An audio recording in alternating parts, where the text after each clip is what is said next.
I was sitting in the library reading when a woman walked straight to my table and said, "You look exactly like my missing father." I smiled bitterly. My only daughter drowned in a car accident 3 decades ago. But something made me look closer at her face. Those eyes, that jawline. My heart stopped. In one breathtaking moment, I thought my daughter was alive. I thought I'd been given a miracle. But what happened next shattered everything I believed and proved that some miracles come with a very steep price. Thank you for being here. Please like, subscribe, and tell us in the comments what city or country are you in. A quick note, this story uses fictionalized elements to bring out deeper lessons and emotions. Names, places, and certain details are created for storytelling purposes. But the powerful message remains the core of everything you'll hear today. I was pulling a worn copy of Elizabeth Kubler-Ross's On Grief and Grieving from the psychology section when I felt her eyes on me. At 58, I'd spent 3 decades as an environmental law partner before semi-retiring, and I thought I'd mastered the art of noticing when someone was watching. But this was different. The weight of her gaze made the hair on the back of my neck stand up. The Seattle Public Library's 4th floor was nearly empty that Friday afternoon, the October light filtering through the angular glass architecture in pale geometric patterns. I'd come here every few months for the past 30 years, always to this section, always pulling books I'd never finish reading. Grief counseling, loss and recovery, moving forward after tragedy. The spines were so familiar I could find them in the dark. She stepped out from between the stacks. The woman wore a tailored charcoal blazer over designer jeans that whispered money, her auburn hair pulled back in a severe ponytail. She couldn't have been older than 35, but she carried herself with the rigid posture of someone who'd learned to armor themselves against the world. When our eyes met, something in my chest cracked open, a feeling I'd spent 3 decades trying to bury. "You look exactly like the father I lost 30 years ago," she said. Her voice was steady, clinical, almost like she was reading from a script she'd memorized. I opened my mouth to respond with the polite deflection I'd perfected over the years. "I'm sorry, you must have me confused with someone else." But the words died in my throat. I'm sorry, I think you have me confused with Silas Harrington." She said my name like she was testing it, tasting each syllable. "That's your name, isn't it?" The book slipped from my hands. It hit the polished floor with a sound that seemed to echo through the entire library. I stared at her, my mind racing through possibilities and finding none that made sense. She hadn't asked. She'd stated it as fact. "How did you?" I managed. 30 years. I'd carried the weight of my daughter's death for 30 years. The car going off the bridge, the black water of Lake Washington swallowing the vehicle whole. My wife Helen behind the wheel, my 5-year-old daughter Emma in the back seat. They'd pulled the car out 6 hours later, but the bodies were gone. Swept away by the current, the police said. Sometimes the lake doesn't give back what it takes. I'd failed them both. That was the truth I lived with every day. This woman standing in front of me couldn't be more than 35. The timeline was impossible, and yet, my daughter drowned, I heard myself say. The words came out hollow, automatic. They never found her body, but I didn't drown. Her hand shot out and grabbed my wrist, her grip stronger than it had any right to be. "I survived, and you're going to prove you're my father. Right now." The world tilted. I felt the cold shock run through my entire body, starting where her fingers pressed against my pulse point. Her eyes were green, the same shade as Helen's had been, the same shade I saw in my bathroom mirror every morning when I couldn't avoid my own reflection. "That's impossible," I whispered. But even as I said it, I was searching her face for proof. The shape of her jaw, the way her left eyebrow sat slightly higher than her right. Small things I'd forgotten I remembered. "How did you know my name?" I asked, my voice stronger now. "Who told you where to find me?" She ignored both questions. We're getting a DNA test right now. Virginia Mason Medical Center is 2 blocks away. Wait. I tried to pull my wrist free, but she held firm. You can't just, this doesn't make sense. If you're really, I couldn't say it. Couldn't let myself hope. If you survived, why wait 30 years? Why now? For a moment, something flickered across her face. Not warmth exactly, but a crack in the armor. Then it was gone, replaced by that same cold urgency. Because we have 14 days, she said. Each word was precise, measured. After that, we'll both be dead. She released my wrist and turned toward the exit. Her footsteps sharp and purposeful on the polished floor. I stood frozen, my mind trying to process what she'd just said. 14 days. Both dead. No explanation. No context. Just a countdown to something I couldn't begin to understand. Every instinct I'd honed over 3 decades as a lawyer screamed that this was a scam. Someone had done their research, found a wealthy man with a dead child, and unresolved guilt, and was running a con. It happened all the time. People preyed on grief. They always had. But what if it wasn't? What if my daughter had been alive all this time? What if she'd survived that night in the lake and I'd spent 30 years mourning her while she was out there somewhere alone, thinking I'd abandoned her? The thought made my legs weak. She was already at the stairs, not looking back, completely confident I would follow. And she was right. Because even if this was a manipulation, even if she was a con artist who'd learned to weaponize a guilty father's worst fear, I had to know. I had to know if my daughter was alive. I picked up the grief counseling book from the floor, On Grief and Grieving, still open to Chapter 7, Acceptance and Hope, and placed it back on the shelf. Then I followed the woman in the charcoal blazer down the stairs, out through the library's angular glass doors, and onto 4th Avenue. She was standing beside a black SUV, arms crossed, waiting. "Follow me," she said, pulling car keys from her pocket. "Virginia Mason, 2 blocks. We do the DNA test, and then I'll tell you everything. And if I don't," I asked, though we both knew I would. She met my eyes, and for the first time I saw something other than cold calculation. I saw fear.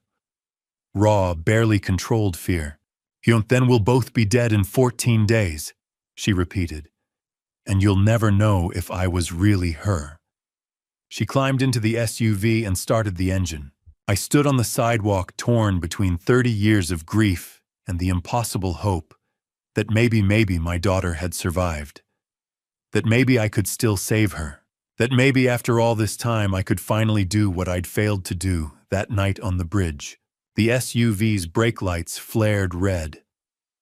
Waiting. I walked to my car and followed her across the city toward a medical center, and a truth I wasn't sure I was ready to face. The 2-hour wait in Virginia Mason's private consultation room felt like an eternity. I sat across from Emma in sterile silence, watching her scroll through her phone with the detached focus of someone checking stock prices, not a woman about to confirm she was my daughter returned from the dead. The room was aggressively white. White walls, white chairs, white table between us.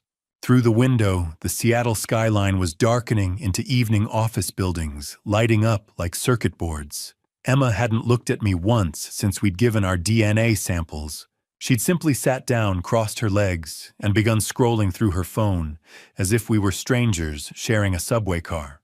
I studied her face, searched for traces of the 5-year-old I'd lost. The shape of her nose, Helen's nose. The way she chewed the inside of her cheek when she was concentrating, I'd done that my entire life. Small things. Genetic echoes. "Can I ask you something?" I finally said. My voice sounded too loud in the clinical silence. She didn't look up. "No. Where have you been all these years? You'll get answers when the DNA proves what I already know." Her thumb continued scrolling. Up, up, up. Whatever she was reading held her attention completely. I wanted to reach across the table and take the phone from her hands. Force her to look at me. To acknowledge that if this was real, if she was really my daughter, then we were experiencing a miracle. People didn't come back from the dead. 5-year-olds didn't survive drowning in Lake Washington and show up 30 years later in designer jeans and expensive perfume. But something in the rigid line of her shoulders stopped me. She wasn't just cold. She was armored. Whatever had happened to her in those 30 years had taught her to build walls, and I was standing on the wrong side of them. "If you're really my daughter," I said quietly, "why do you seem so angry with me?" For the first time since we'd sat down, she looked up. Her eyes, Helen's green eyes, met mine with an expression I couldn't read. Pain, maybe. Or rage. Or both. "Our 2 hours," she said, instead of answering. "Rapid DNA sequencing takes 2 hours. We have 90 minutes left." She returned to her phone. 90 minutes. I watched the clock on the wall tick through every second. Watched Emma's thumb scroll through screens I couldn't see. Wondered if this was how condemned men felt in the moments before execution time, stretching out and compressing simultaneously, each minute both endless and too fast. At 5:45 p.m. exactly, the door opened. The doctor entered, carrying a thick manila folder, his face professionally neutral as he approached the table. He was in his mid-50s, gray at the temples, wearing a pristine white coat that matched the room's sterile aesthetic. He set the folder down with the careful precision of someone delivering a verdict. "The results are conclusive," he said, opening the folder to reveal pages of genetic markers and probability charts. 99.9% probability of parent-child relationship. "Mr. Harrington, this is your biological daughter." The room tilted. 99.9%. My daughter, alive. I stood without meaning to my chair, scraping back against the linoleum. "Emma." My voice broke on her name. "My God, you're alive. You're really alive." I moved toward her arms, already opening for an embrace I'd been denied for 3 decades. But she stood too, holding up one hand to stop me. Not angry, just distant, like she was watching this scene from very far away and found it vaguely interesting but not personally relevant. Thank you, doctor," she said, her voice steady and businesslike. "We'll need copies of these results." "Of course. I'll have them sent to—" "No need. I'll take them now." She collected the folder, ignored my outstretched arms entirely, and pulled out her phone. My joy crashed into confusion as I watched her dial a number with practiced efficiency. "It's confirmed," she said into the phone, turning away from me. "DNA 99.9% match. 14 days starting now. I'll bring him to the house." 14 days starting now. The countdown had begun. She didn't cry. She didn't smile. She made a phone call to someone I didn't know, announcing that our 14 days, our deadline before we'd both be dead, had officially started. I stood there with my arms still half raised, feeling like a fool. The doctor glanced between us, clearly uncomfortable with whatever family drama he'd just witnessed, and quietly excused himself. The door clicked shut. Emma ended her call and finally looked at me directly. "Follow my car," she said. "We're going to your old house in Medina." The words hit me like cold water. My old house. The Harrington estate. I'd sold it after the accident, couldn't stand to live in a place that reminded me of everything I'd lost. That had been 30 years ago. Who lived there now? How did Emma know about it? Wait. What 14 days? I asked. "Who did you just call Emma, please?" "Follow me now," she said, her tone allowing no argument. "Or we'll both be dead in 14 days. Your choice." She walked out without looking back. I stood in that white room alone for several seconds, my mind trying to process what had just happened. The miracle I'd been hoping for had come true. My daughter was alive. The DNA proved it beyond any doubt. But instead of the tearful reunion I'd imagined 1,000 times, I'd been handed a phone call to an unknown person and a 14-day deadline that had just started counting down. What kind of reunion starts with a death threat and a ticking clock? I followed her through the medical center, down the elevator, out into the parking structure. She was already in her black SUV engine running when I reached my car. The moment I got behind the wheel, her brake lights released, and she pulled out, not waiting to confirm I was following. I followed anyway. What choice did I have? We drove through downtown Seattle in the gathering dusk. Her SUV 3 car lengths ahead, always visible, but never slowing. East on I-90 toward the floating bridge that crossed Lake Washington. The same water that had supposedly taken my wife and daughter 30 years ago. I'd avoided this route for 3 decades. Couldn't bear to drive across the lake where they'd died. But now I was following my miraculously alive daughter across that same water toward the estate where we'd once lived as a family, with no idea who waited for me there or why my survival apparently depended on arriving. The bridge stretched ahead, its lights reflecting on the dark water below. Emma's SUV was a constant black shape in my windshield, leading me toward answers I wasn't sure I wanted. How did she survive? Why does she hate me? What happens in 14 days? And most importantly, who was on that phone call?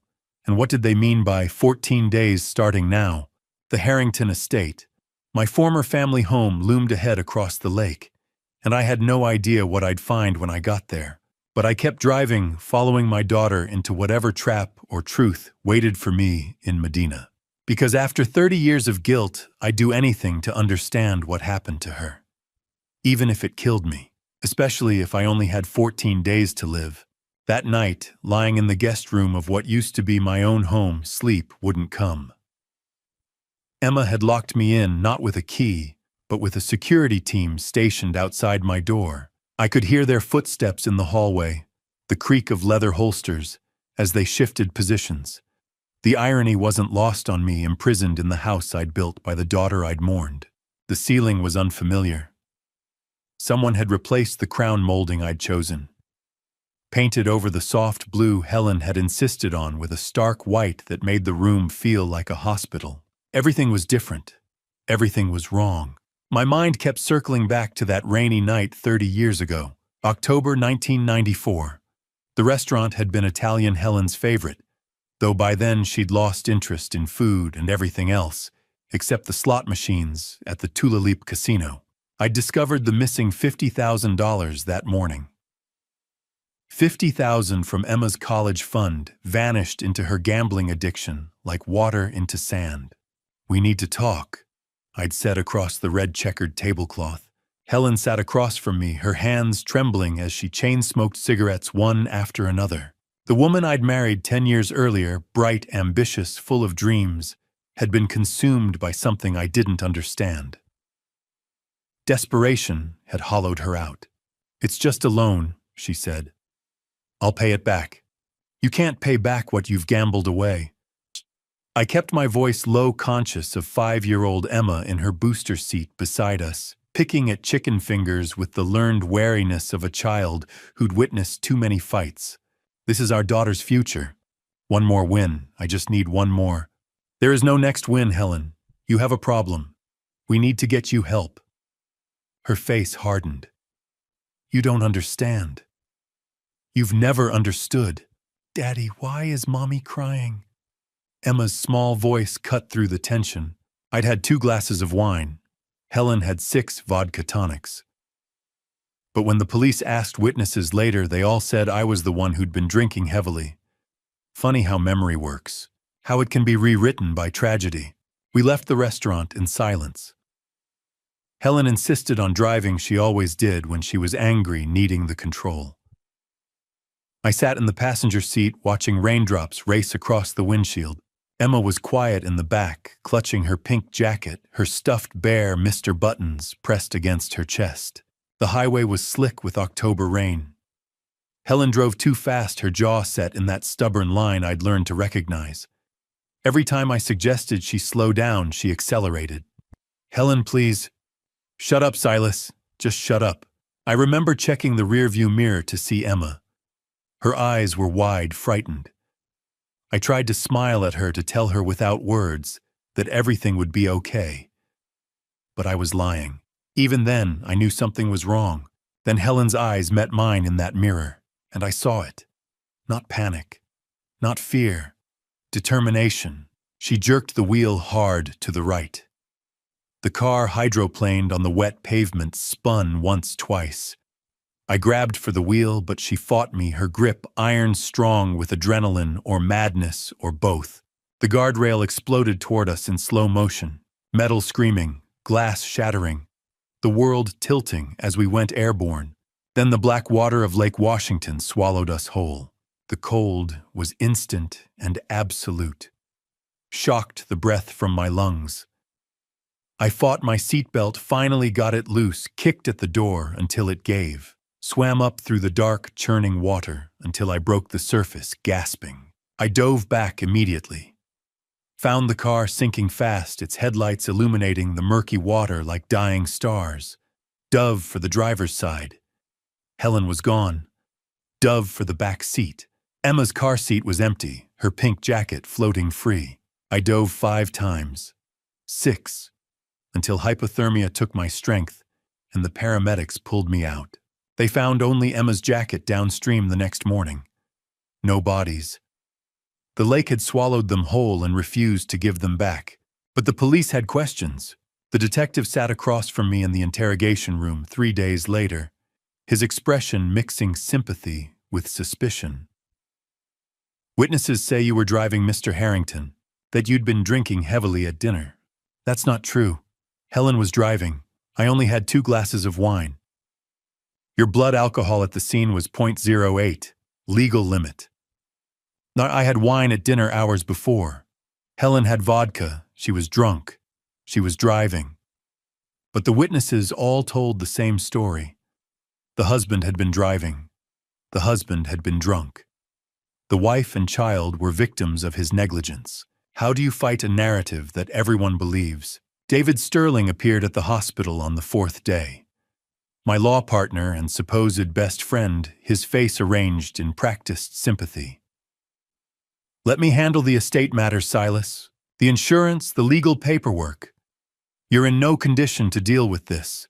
As your friend, I insist. I'd been so grateful. So broken by grief and guilt that I'd let him take control of everything. Never questioned why he was so eager to help. Never suspected that while I was drowning in trauma, he was systematically destroying my life. He testified later that I'd seemed unstable, financially pressured, drinking too much. He painted a picture of a man on the edge, and because I was too shattered to defend myself, everyone believed him. He wasn't my friend. He was Helen's accomplice, my daughter's trafficker. How long had David Sterling been planning to destroy me? I lay in the guest room of my former home, staring at the unfamiliar ceiling, and suddenly understood. Helen's eyes in that rearview mirror hadn't been panicked. They'd been determined. She'd meant to crash the car. The question was whether she'd meant to die herself or just make it look like she had. And David had been ready. Ready to swoop in and take control. Ready to testify against me. Ready to position himself as the grieving friend while he stole everything. Emma's words from earlier echoed in my mind. You killed my mother and left me to rot. But that wasn't what happened. Helen had tried to kill us all, and David had saved Emma not out of mercy but to sell her. And somehow, impossibly, my daughter had survived 30 years of whatever hell they'd put her through. She blamed me because she didn't know the truth, because David and Helen had fed her lies for 3 decades, because I'd been too broken by manufactured guilt to fight back. I woke the next morning to footsteps outside my door and the security team's low voices. Sunlight filtered through curtains I didn't recognize, illuminating a room that had once been my bedroom, but now felt like a prison cell. Emma's accusation still echoed in my skull. You killed my mother and left me to rot, but I hadn't killed anyone. Helen was driving. Helen crashed deliberately, and David Sterling had been there to pick up the pieces. The question was, had they planned it together from the beginning? Or had David betrayed Helen too? Either way, I'd been framed, destroyed, and my daughter had paid the price. I sat up in bed, no longer feeling only guilt. For the first time in 30 years, I felt something else. Anger and fear. Because whoever Emma had called at the DNA clinic, whoever had set this 14-day deadline, was still out there. Waiting. Counting down. 13 days left. I woke to the sound of footsteps in the hallway outside my door. Heavy boots on hardwood. 2 sets, maybe 3. The anger from last night's revelation. Helen driving David framing me still burned in my chest, but it was tempered now by cold assessment of my situation. The room looked like a luxury hotel suite. White linen bedding down pillows, tasteful artwork on the walls. But the windows had bars disguised as decorative mullions, and when I tried the door handle, it didn't budge. Locked from the outside. I was a prisoner in my own house. My house. The Harrington estate in Medina that I'd built 32 years ago, sold in grief 30 years ago, and now apparently Emma controlled. How she'd acquired it, who'd funded the purchase, why she had armed security, none of it made sense. But the bars on the windows were real enough. "Good morning." Emma's voice came through the door, clinical and detached. "Breakfast is in 20 minutes. Don't bother trying the windows." I crossed to the window and examined the bars. Wrought iron professionally installed, bolted into the exterior brick. Not decorative. Functional. Someone had spent serious money turning this guest room into a cell. This is my house, Emma Turtune," I called through the door. "Was your house." Her footsteps moved away down the hall. "You'll see." 20 minutes later, the lock clicked, and the door opened. 2 men in black tactical gear stood in the hallway, ex-military, by their bearing hands resting casually on holstered firearms. Between them stood Emma, dressed in black slacks and a crisp white blouse, looking like she was heading to a corporate board meeting. "Come with me," she said. I followed, because what choice did I have? The security team fell into step behind us, as Emma led me through halls I'd once known intimately. But everything had changed. The family photos were gone, replaced by abstract art. The warm colors Helen had chosen had been painted over in cold grays and whites.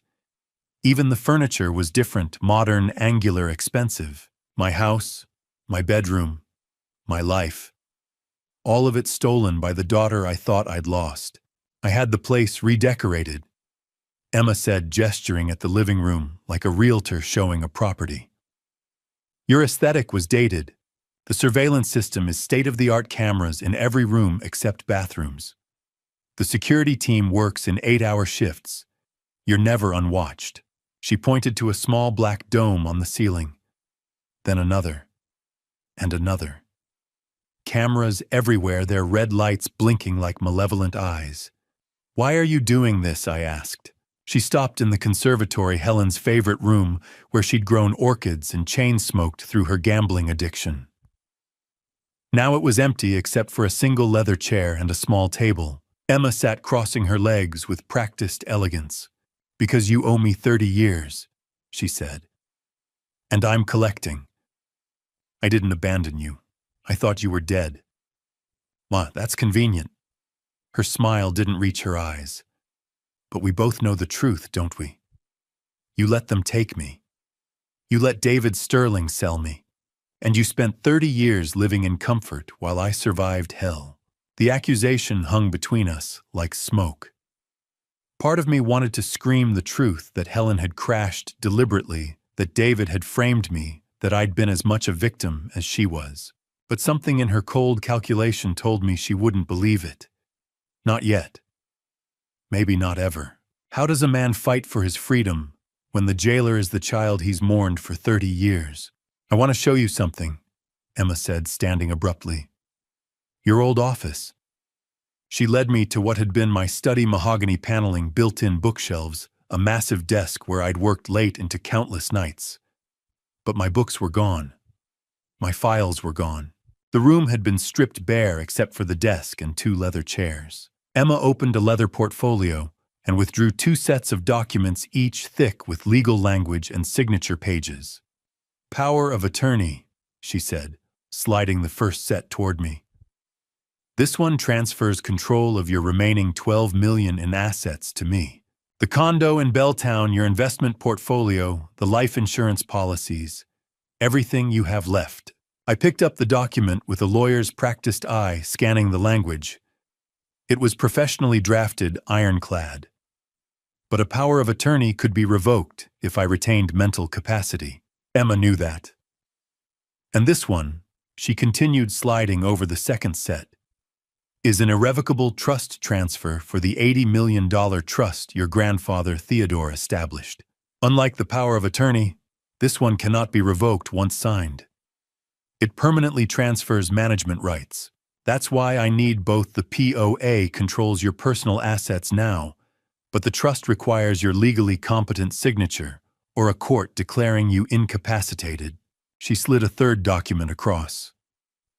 And this is the psychiatric evaluation waiver. If you refuse to sign voluntarily, I have 2 doctors prepared to testify you're mentally incompetent due to delusional grief. Dr. Reeves has already drafted her findings based on your erratic behavior since my return. Once the court declares you incapacitated, the trust transfers automatically under mental health statutes. I stared at the 3 documents, a legal trap with no escape. Sign willingly and lose everything. Refuse and be declared insane, losing everything anyway. 80 million. I'd known about the trust. My father had insisted on it before he died, paranoid about Helen's gambling.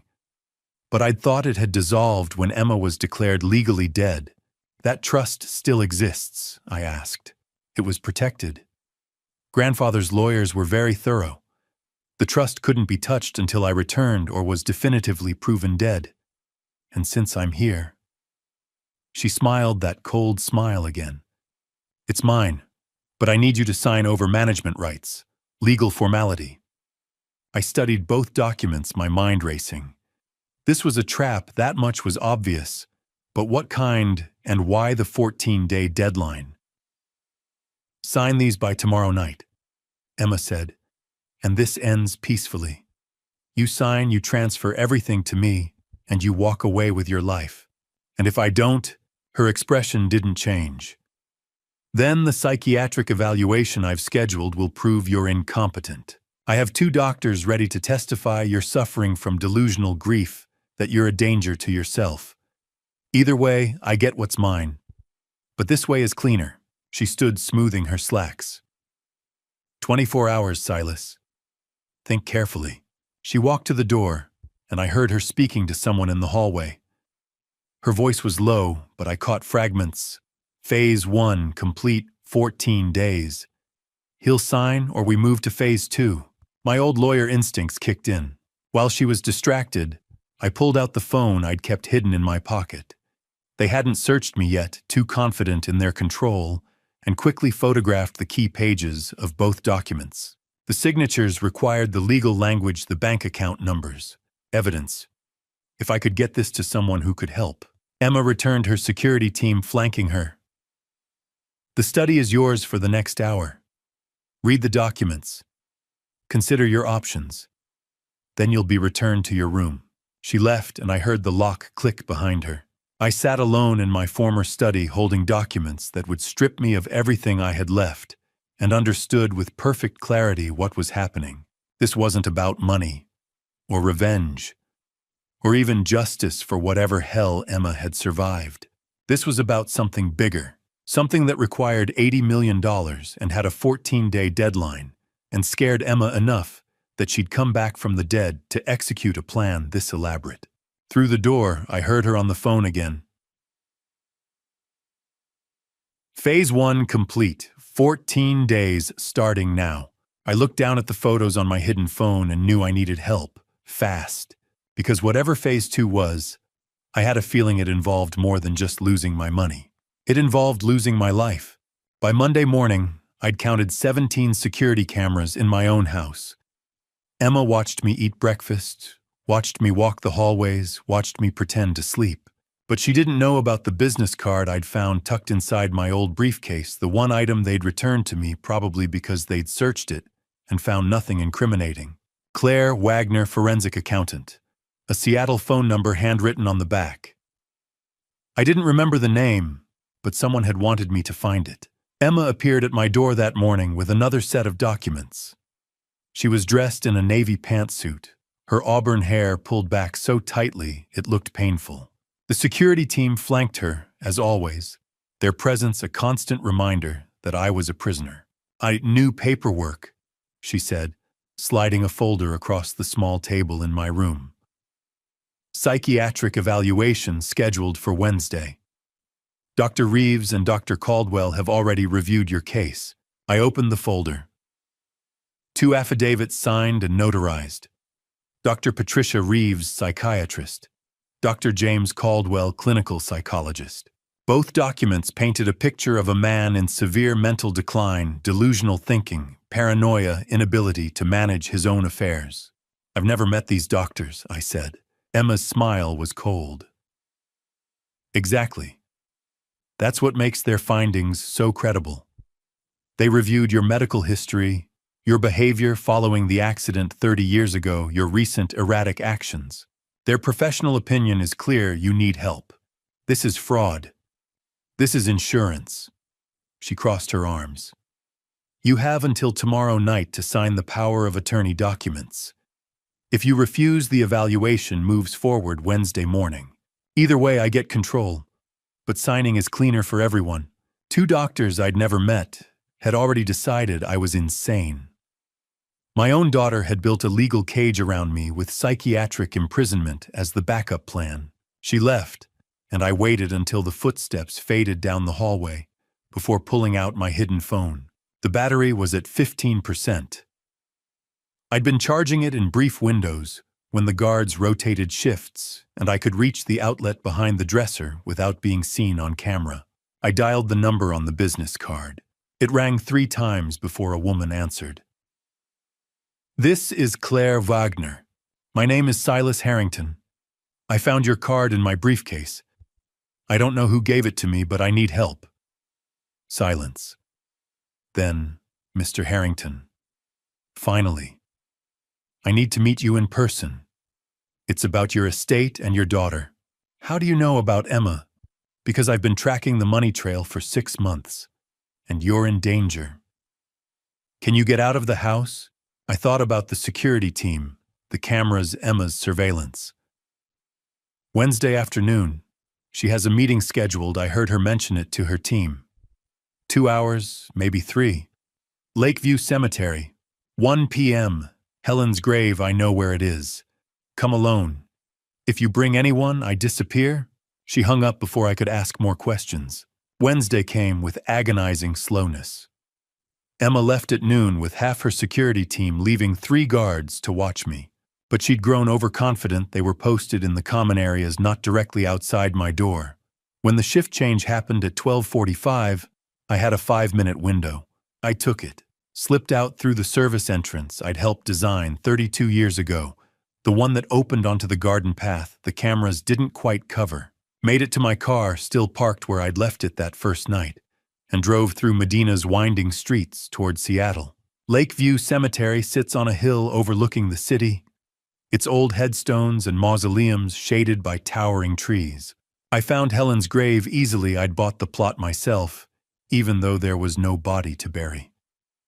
A marble headstone I'd chosen in grief: Helen Whitfield Harrington, beloved wife and mother.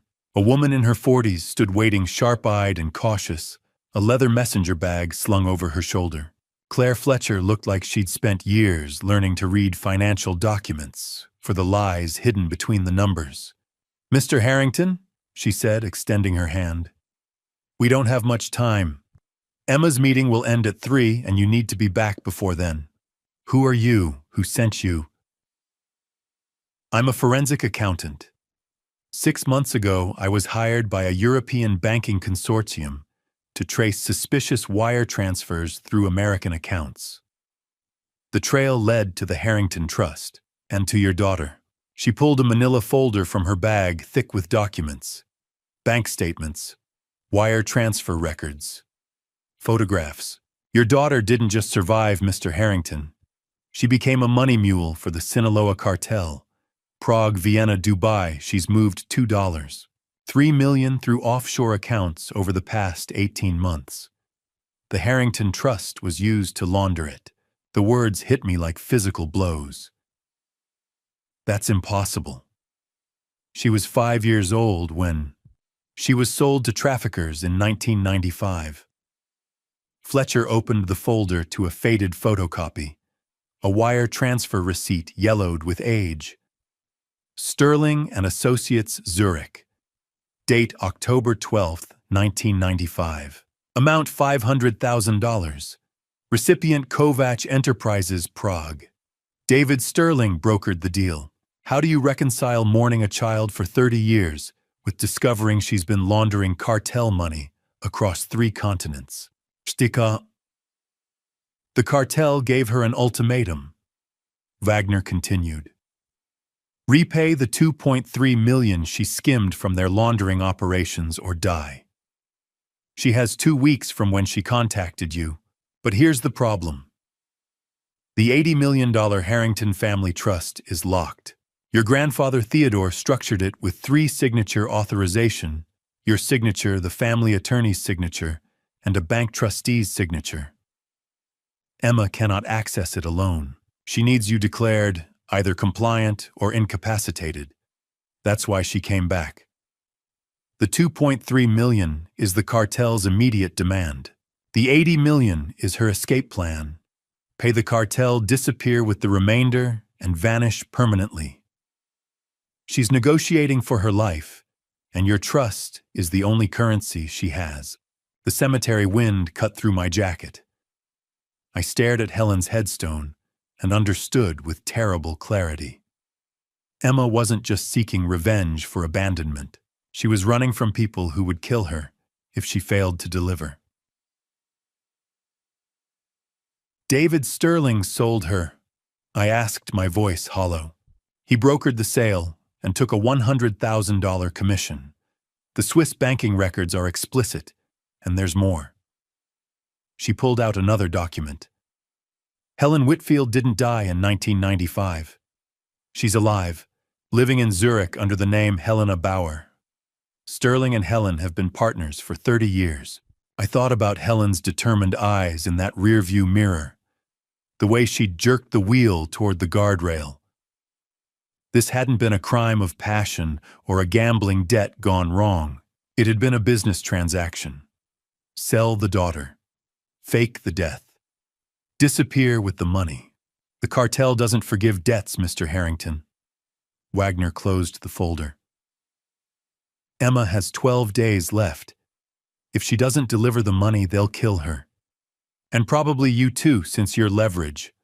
Whatever plan she's executing, it's not just about inheritance. It's about survival. I drove back to the estate in a daze, my mind reeling. The security team hadn't noticed my absence, or if they had, they were waiting to see what I'd do with the information. Emma wasn't evil. She was desperate. My daughter sold for $500,000 by my law partner, and my wife had spent 30 years in hell. And now a cartel held her life in its hands, and my $80 million trust was her only way out. But she'd built a legal trap to steal it from me. Framed me as incompetent. Locked me in my own home. Wagner's final words echoed in my mind. The cartel doesn't forgive $2.3 million. You have 2 weeks maximum. I realized my daughter wasn't just seeking revenge or inheritance. She was running for her life, and she planned to use my money to buy her way out, whether I helped her or not. The accident file had been locked in my safe for 30 years untouched, unread, a relic of the worst night of my life. But when I finally opened it at midnight Wednesday, after returning from my meeting with Claire Wagner, I discovered it wasn't Helen's death certificate I'd been hiding. It was evidence of a crime. I'd waited until the security cameras went offline for their scheduled maintenance window. Emma's team was efficient, but predictable. The old combination lock still worked 183507. Emma's birthday, the one I'd been mourning for 3 decades. The manila folder was yellowed with age, its edges brittle. Inside were police reports, witness statements, photographs of the submerged car being pulled from Lake Washington. But it was the handwritten investigator's notes that made my hands shake. Investigator's note: no body recovered despite extensive search. Vehicle submerged for 6 hours before retrieval. Witness testimony inconsistent with accident trajectory. Witnesses claim male driver victim's husband reports female driver. Blood alcohol test inconclusive. Insurance claim filed within 48 hours by David Sterling, POA holder. David Sterling's signature appeared on document after document. Death certificate signed by David as witness despite no body. Insurance claim $1.2 million paid to estate managed by David. Legal declaration of death expedited through connections David had cultivated. I turned to the photographs. The car dragged from the water, its passenger side crushed against the guardrail. But the driver's side door was open. Someone had gotten out. Someone had escaped before the car sank. She didn't die. They made it look like she died. 30 years. I'd spent 30 years believing I was responsible for their deaths. And all that time Helen had been alive in Zurich with David Sterling laughing at the fool they'd left behind. The door to my room opened without warning. Emma stood in the doorway, no security team behind her for once. Her face was pale, her carefully controlled mask cracking at the edges. She looked at the accident file spread across my desk, and her eyes went wide. Where did you get that?" Her voice was barely a whisper. "I've had it for 30 years. Never could bring myself to read it. Until tonight." I slid the investigator's notes toward her. "Your mother didn't die in that crash, Emma. David Sterling certified her death despite no body being recovered. They staged it together."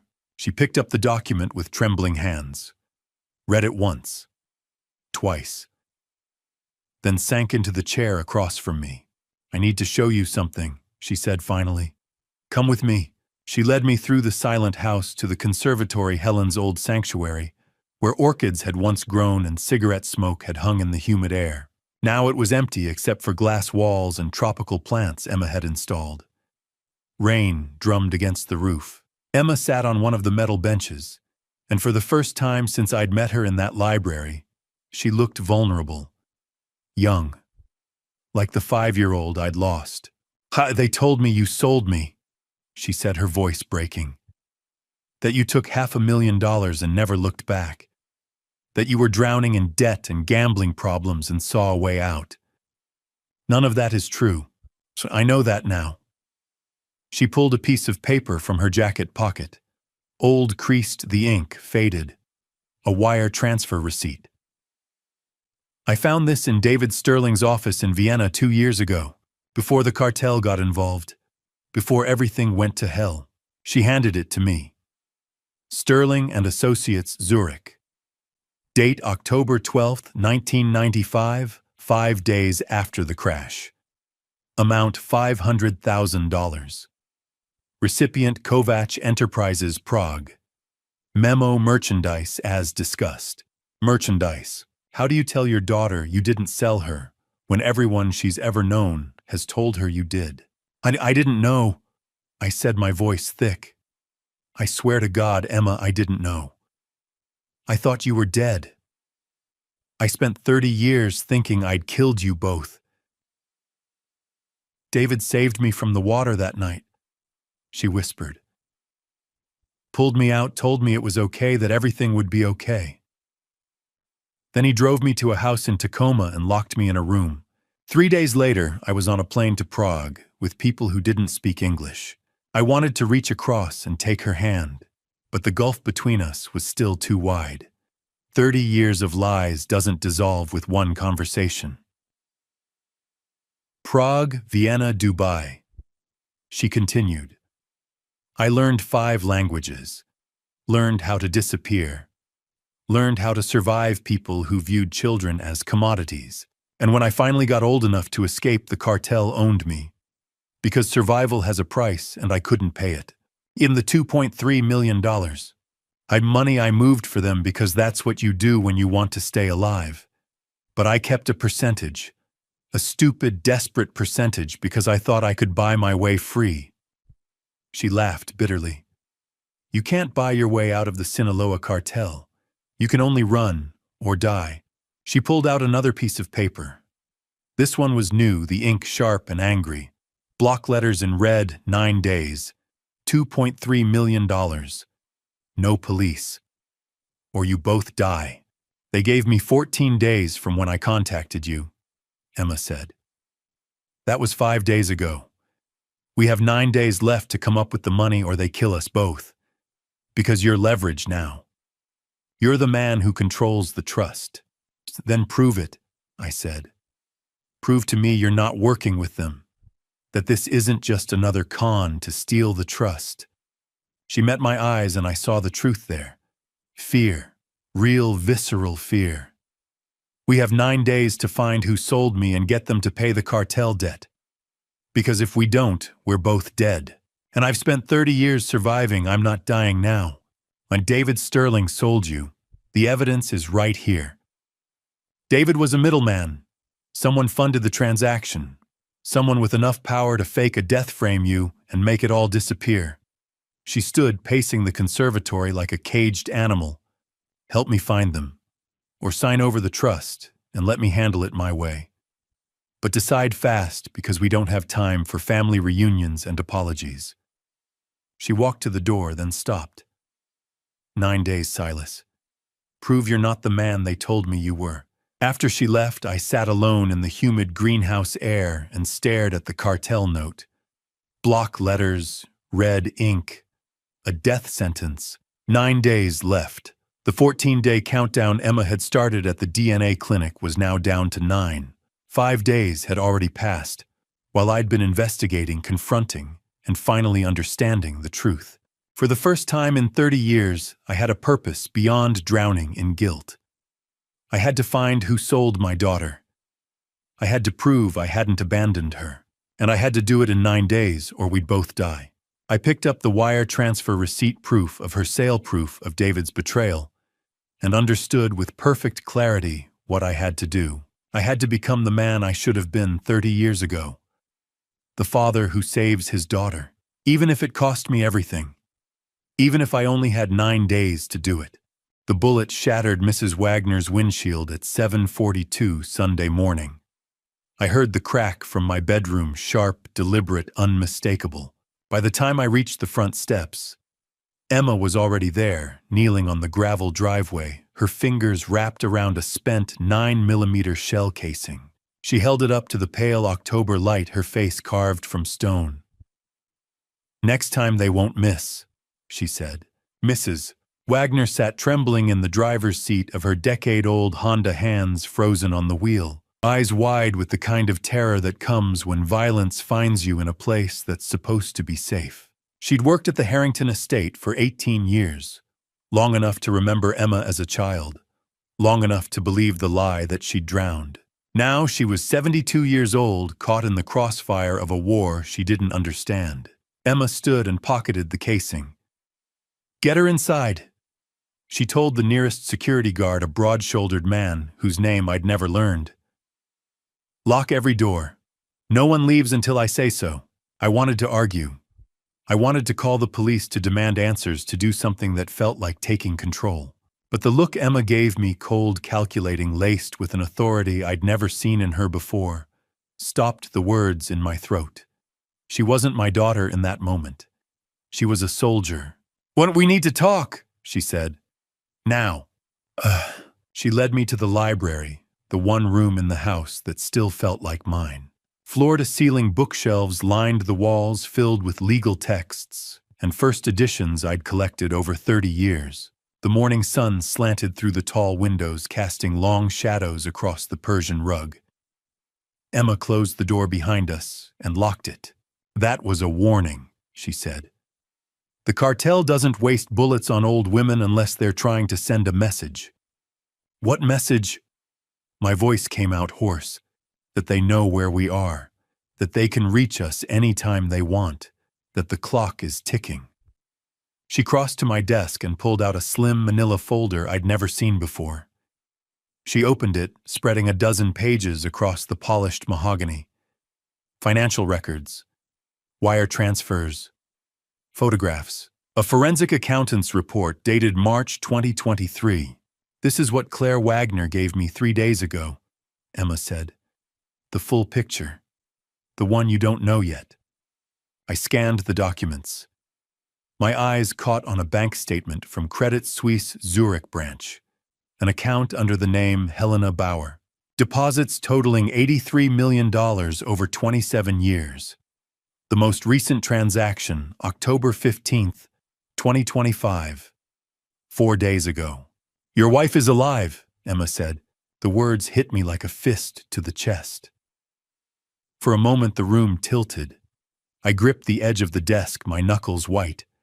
That's impossible," I said. "Helen drowned. I saw her body. I identified her at the morgue." "Oh, you saw a body," Emma corrected. "Not hers." She pulled out a photograph, a surveillance image grainy but clear enough. A woman in her late 50s, elegant in a gray coat and silk scarf, stepping out of a black Mercedes in front of a Zurich cafe.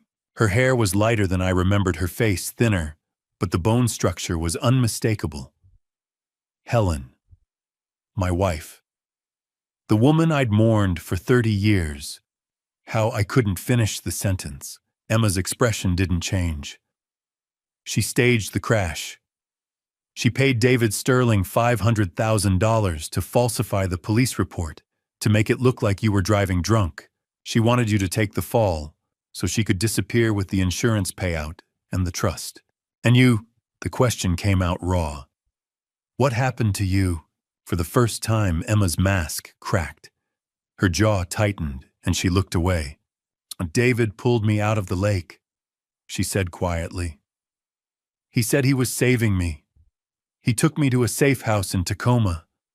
Kept me there for 10 years. Told me you were in prison, that you'd tried to kill me and Helen, that I was lucky to be alive. Emma, he groomed me." Her voice was flat, clinical. "He taught me to trust him, to depend on him. And then when I was 15, he sold me. The air left the room. I couldn't breathe, couldn't move. $500,000. Emma continued. "To a trafficking network in Prague. I spent the next 18 years moving from city to city, handler to handler. I learned 6 languages. I learned how to survive. And I learned how to track money." She pointed to the forensic report. "Helen didn't just disappear. She built an empire. She and David ran a trafficking operation across 3 continents. They laundered $2.3 million through the Harrington Trust Your Trust, using shell companies and offshore accounts. The cartel wants it back. With interest. That's $80 million. $80 million, I couldn't process the number. But that's what they're demanding. And they want it in 9 days. If we don't pay, they'll kill us both, starting with the people around us." Mrs. Wagner's terrified face flashed through my mind. The shattered windshield, the spent shell casing. "Why didn't you just pay them?" I asked. "Why come back here? Why involve me?" Emma's eyes met mine, and for the first time I saw something underneath the ice. Pain. Desperation. Fear. "Because I can't access the trust without you," she said. "And because I need proof that Helen is alive. Proof that she orchestrated everything. Proof that I'm not the criminal she is." She slid the forensic report across the desk. On the final page, highlighted in yellow, was a single line. Primary beneficiary. Helena Bauer, formerly Helen Whitfield Harrington. Legal claim to $80 million. Harrington Family Trust contingent upon spousal rights. "She's coming back," Emma said, "to claim what she thinks is hers. And when she does, we're going to be ready." I stared at the report, my hands trembling. 30 years of grief. 30 years of guilt. And it had all been a lie. "What do you need me to do?" I asked. Emma's expression hardened. "Help me set a trap. And pray we survive long enough to spring it." I met Claire Wagner and FBI Special Agent Morrison in a corner booth at the Athenian Diner overlooking Elliott Bay. Morrison slid a photo across the table, surveillance footage of a man in a tailored suit entering my estate. "Recognize him?" he asked. I did. Marco Castellano, Sinaloa cartel lieutenant.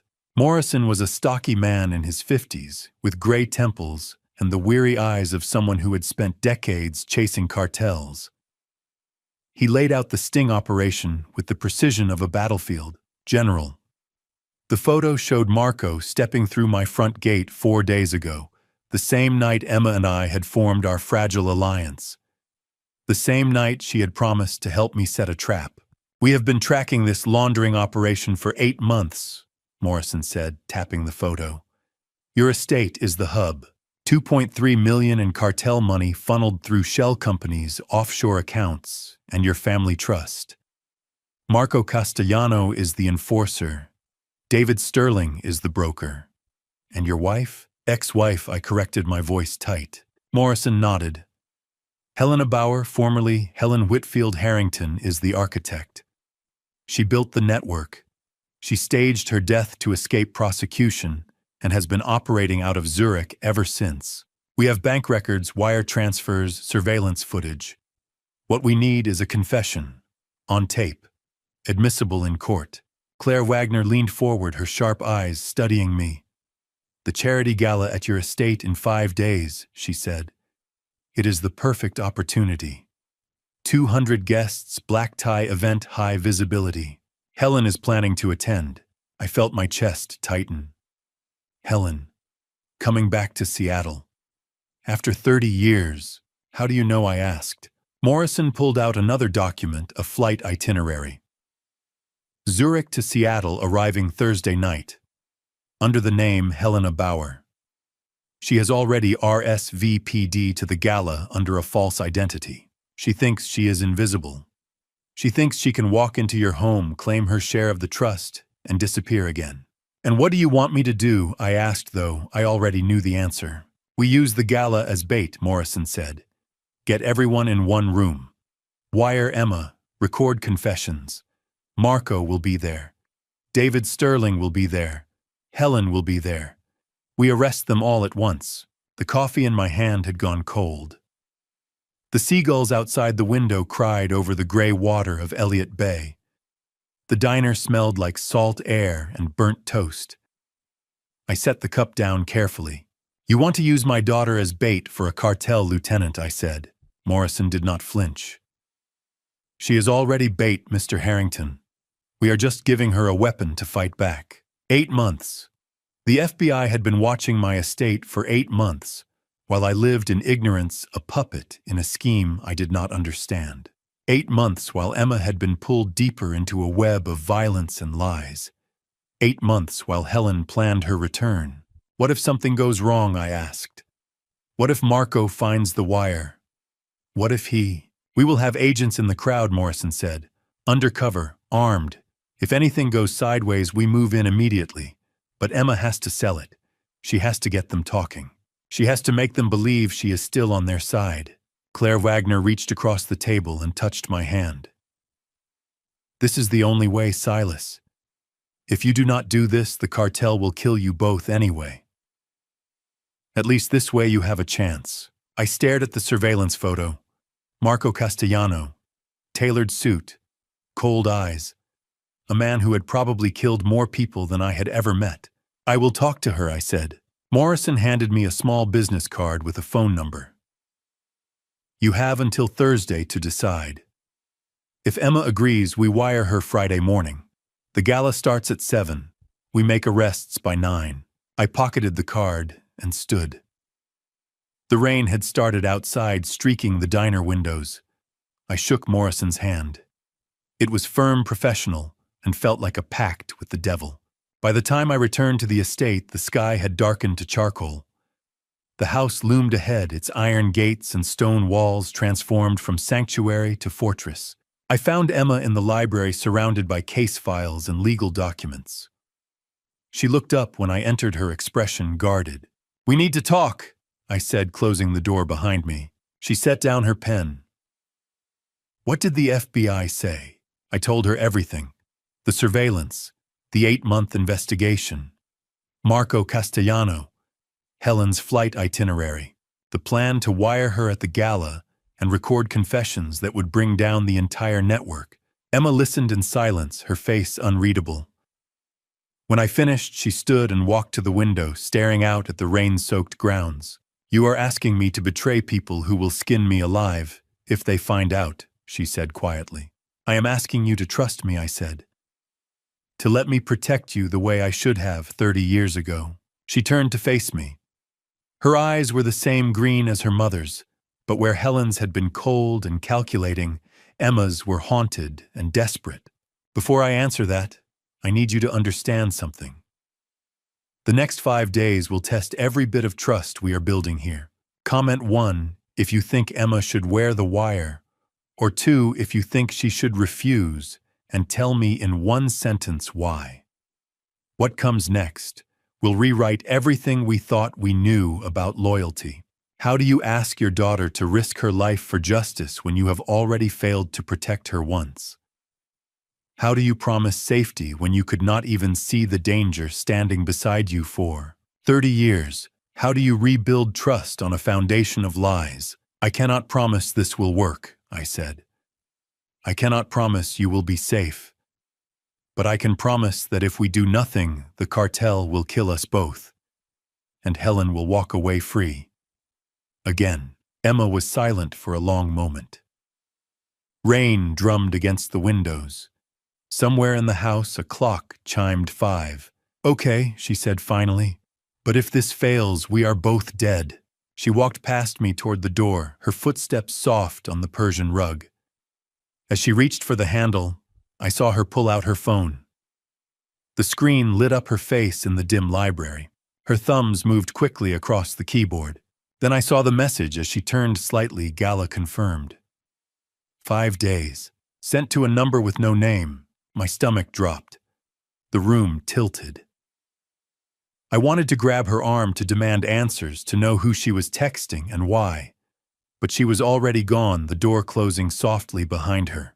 I stood alone in the library, surrounded by 30 years of legal texts and lies, and wondered whose side my daughter was really on. Was she warning Marco, coordinating with Morrison, playing both sides to survive? I had 5 days to find out. 5 days until Helen walked back into my life. 5 days until the trap was sprung. And I had no idea if Emma was the bait or the betrayer. The anonymous email arrived Wednesday morning, Cafe Allegro. 3 p.m. alone. H. I stared at the single-letter signature, my stomach knotting. Helen. My dead wife. The woman whose ghost I had mourned for 30 years was summoning me to a coffee shop in the University District as casually as scheduling a business meeting.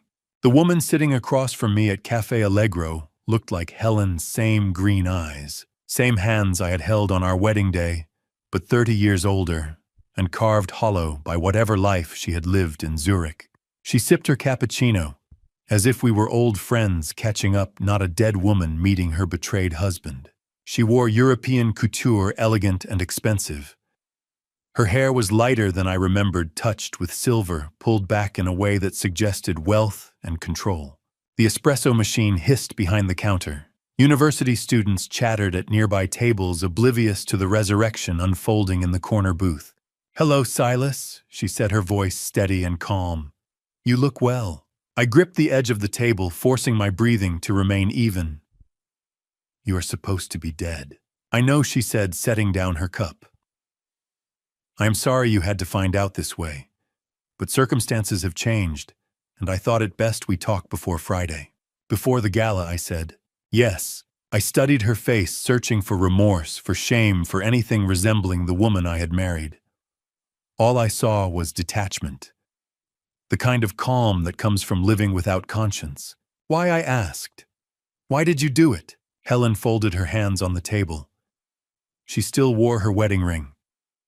"I owed $800,000 to some very dangerous people. Gambling debts I had hidden from you for years. David offered a way out, stage my death, take the insurance money, disappear. So I did. And Emma."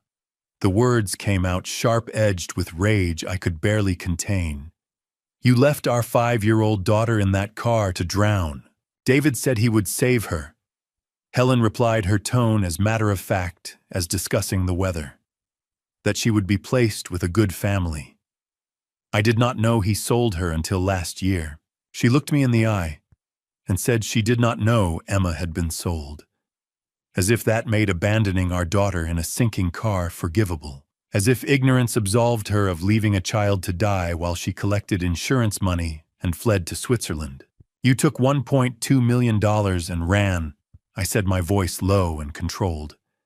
You lived in Zurich for 30 years. You built a new life. And you never once thought to check if Emma was actually safe. Helen shrugged a small, elegant gesture. I trusted David.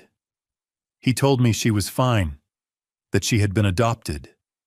I had no reason to doubt him, until last year. Until last year, she confirmed. When Claire Wagner started digging into the trust accounts, and I realized the trafficking network was larger than I had understood. The trust accounts. The words hung in the air between us, thick with implication. You knew about the laundering, I said. Of course, Helen said. David and I were partners. The insurance payout was just seed money. We built an operation across 3 continents. Shell companies, offshore accounts, clean money flowing through legitimate businesses. It was elegant, really. She spoke about trafficking and money laundering the way someone might discuss a successful startup. No remorse, no horror. Just cold assessment of a profitable venture. Helen spoke about trafficking and money laundering the way someone might discuss a successful startup. No remorse, no horror. Just cold assessment of a profitable venture. I wanted to reach across the table and wrap my hands around her throat. I wanted to scream. I wanted to overturn the table and drag her into the street and let the world see what she was. But I did none of those things. Because Agent Morrison needed her at the gala. Because the trap required her to walk in willingly. Because justice demanded patience. Why are you here, Helen? I asked. Why contact me now? She leaned forward slightly. Her green eyes, Emma's eyes, studying me with calculated interest. Because I am coming to the gala, Silas. To reclaim my share of the trust. I am still legally your wife. We never divorced. That trust includes spousal inheritance rights, and I intend to claim what is mine. The audacity was breathtaking. She had staged her death, abandoned our daughter, partnered in a trafficking operation, and now believed she could waltz back into Seattle and claim $80 million as if it were a forgotten tax refund. You think you have a legal right to the trust? I said carefully. I know I do, Helen replied. My lawyers have reviewed the documents. The Harrington Family Trust was established with both our names. Spousal rights remain intact unless legally dissolved. Since you never filed for divorce, understandably given you thought I was dead, I retain full claim to half the estate. She smiled, then a small, triumphant curve of lips that made my stomach turn. The smell of her perfume, expensive European, nothing like what she had worn 30 years ago, mixed with the coffee bean aroma filling the cafe. Rain began to streak the windows, turning the autumn afternoon gray and cold. Then Helen leaned back and said, I am still your wife, Silas. We never divorced. That makes half the trust mine. I let the silence stretch. Let her believe she had won. Let her think I was stunned into submission by her logic and her lawyers and her resurrection. Of course, I said, finally, my voice cold and measured. Come to the gala, Helen. I will make sure you get exactly what you deserve. She raised her cup in a mock toast. I am glad we could come to an understanding. I stood, pulling out my phone. The motion was casual, unhurried. Just a man checking messages after an unpleasant meeting. I will see you Friday, I said. 7 o'clock, she confirmed. Black tie. I have already purchased a gown. I walked out of the cafe into the October rain, my hands shaking with suppressed rage. I made it half a block before I stopped under an awning and pulled up Morrison's contact. I typed, Mother confirmed attending. Arrest warrant. His reply came within seconds, already prepared. She won't leave that gala in anything but handcuffs. I stood in the rain, watching droplets slide down the phone screen, and felt something settle in my chest. Not peace, Not forgiveness, but clarity. Helen would walk into the Harrington estate believing she was reclaiming her throne. She would smile and accept champagne and expect deference and legal negotiation. Instead, she would meet her daughter alive, grown, and ready to testify. She would meet Marco Castellano and David Sterling all gathered in one room like pieces on a chessboard. And she would meet Agent Morrison and a team of federal agents with arrest warrants, wire recordings, and 8 months of surveillance evidence. The trap was set. 2 days until the gala. 2 days until Helen discovered that the dead do not inherit anything. 2 days until justice finally arrived at the Harrington estate 30 years late but no less certain. The sound of shattering glass came from the conservatory at 12:47 a.m. Emma grabbed my arm and whispered one word, cartel. We ran for the panic room as footsteps pounded through the first floor, 3 men, maybe 4. The FBI surveillance team was supposed to be watching. Where the hell were they? The panic room was hidden behind a false bookshelf in the library. Emma knew the code. She had spent the past week memorizing every security feature of the estate. The shelf swung open, and we stumbled inside, pulling it shut behind us. The steel door locked with a hydraulic hiss that sounded deafening in the small space. 3 men in black tactical gear moved through my house like professionals, no faces, visible weapons drawn searching room by room with military precision. I could see them on the security monitors mounted inside the panic room. They were not shouting. They were not ransacking. They were hunting. Emma's hand found mine in the darkness. Her palm was slick with sweat. They are sending a message, she whispered. This is what happens if we do not pay. I fumbled for my phone and dialed Morrison. He answered on the first ring. We have intruders, I said, my voice low and tight. 3 armed men. Where is your surveillance team? Stay in the panic room, Morrison said, his voice clipped and professional. Tactical team is 2 minutes out. 2 minutes felt like 2 hours. On the monitors, I watched the cartel enforcers move through the conservatory, the dining room, the hallway leading to the library. One of them paused outside the bookshelf that concealed our hiding place. He reached out and touched the spines of the law books, his gloved fingers tracing the edge. Then I heard sirens. The enforcers heard them too. They moved as one unit, retreating toward the shattered conservatory window they had entered through. By the time the FBI tactical team stormed the estate, 6 agents in full tactical gear, who moved like a well-oiled machine, the cartel intruders were gone, vanished into the October night like ghosts. The steel panic room door locked behind us with a hydraulic hiss. Outside, men with guns searched for us in my own home. And I realized this was what Emma had lived with for 30 years. Not safety, not sanctuary. Just the constant calculus of survival, always one step ahead of men who wanted to use her or kill her or both. Morrison arrived 10 minutes later.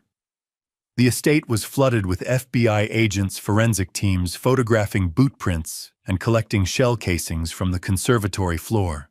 Morrison stood in the library doorway, his face grim. They were not here to kill you, he said. This was intimidation. They want you terrified before the gala. It worked, Emma said quietly from the corner of the room. She had wrapped herself in a blanket, her face pale and drawn. Morrison looked at her with something close to sympathy. We are doubling security for tomorrow night. Undercover agents in the crowd tactical team on standby surveillance on every entrance. No one gets in or out without us knowing. But they got in tonight, I said. Morrison's jaw tightened. We had eyes on the perimeter. They came through the east woods off the mapped surveillance grid. We have already adjusted coverage. It will not happen again. I wanted to believe him. I needed to believe him. But standing in my library, surrounded by broken glass and federal agents, I felt the foundation of certainty crumbling beneath me. After Morrison and his team left, Emma and I sat in the panic room. Neither of us could sleep. The steel walls felt both protective and suffocating, a tomb designed to keep us safe, but also trapped. Emma stared at the monitors showing empty rooms of the estate. Then she spoke, her voice barely above a whisper. David did not just save me from the river, she said. He groomed me. 10 years of making me believe he was the only person who loved me. 10 years of isolating me from anyone who might have helped. By the time he introduced me to the network, I thought I owed him everything. Emma, I started, but she cut me off. I need you to understand what kind of man he is. He does not use violence first. He uses trust. He makes you believe he is your savior, your protector, your only friend. And by the time you realize what he really is, you are already in so deep, you cannot see a way out. She turned to face me, her green eyes, Helen's eyes, but filled with a pain Helen never showed, wet with unshed tears. He is coming to the gala tomorrow, she said. And he is more dangerous than the cartel, because he knows how to make people trust him. Morrison, the FBI agents, even you. He will smile and shake hands, and everyone will think he is just a respected lawyer who got caught up in his partner's scheme. We have evidence, I said. Wire recordings, financial documents, testimony. Morrison knows what David is. Then Emma said something that froze my blood. David is coming to the gala, and he knows about the FBI. The words hung in the air between us. I wanted to dismiss them, to tell her she was paranoid, exhausted, traumatized. But the fear in her voice was too real. How do you know? I asked. Because I know David, she said. He always knows. He is always 3 steps ahead. We sat in silence until dawn broke over Lake Washington, painting the panic room monitors in shades of gray and gold. By the time we emerged, I had made a decision. Whatever happened at the gala, I would keep Emma safe. Even if the plan fell apart. Even if David had compromised everything, I would not lose her again. Thursday evening came too quickly. The gala was hours away. FBI agents were already positioning themselves around the estate, setting up surveillance equipment, running final security checks. Emma was upstairs being fitted for the wire. I was alone in my study when David Sterling walked in. He did not knock.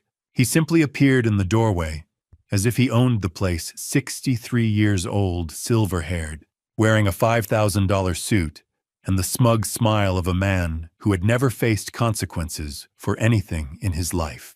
Silas, he said warmly, extending his hand. Good to see you. I did not take his hand. Get out of my house, David. He smiled and sat down in the leather chair across from my desk anyway. Still angry about the partnership dissolution that was business, old friend. Nothing personal. You sold my daughter? I said, my voice low and dangerous. David tilted his head, studying me with the detached interest of a scientist observing an insect. Did I? Or did I save her from drowning and give her opportunities she never would have had otherwise? Perspective is everything, Silas. I wanted to reach across the desk and strangle him, but I forced myself to remain still, to keep my voice steady. Why are you here? To give you a courtesy warning, David said. Did you really think I would not know about your little FBI trap? I have been 3 steps ahead of you for 30 years. Tomorrow night will not end the way you expect. Morrison's team is clean, I said. You are bluffing. David stood brushing invisible lint from his suit. Am I? Well, I guess we will find out tomorrow night. See you at the gala, old friend. How do you proceed with a trap when your enemy has just told you he knows every detail of your plan? How do you trust a team when doubt has been planted like poison in your mind? How do you protect everyone when you no longer know who the real enemy is? David walked out laughing, the sound echoing down the hallway long after he disappeared. I immediately called Morrison. David Sterling just left my house, I said, without preamble. He claims he knows about the sting. He claims he has compromised your team.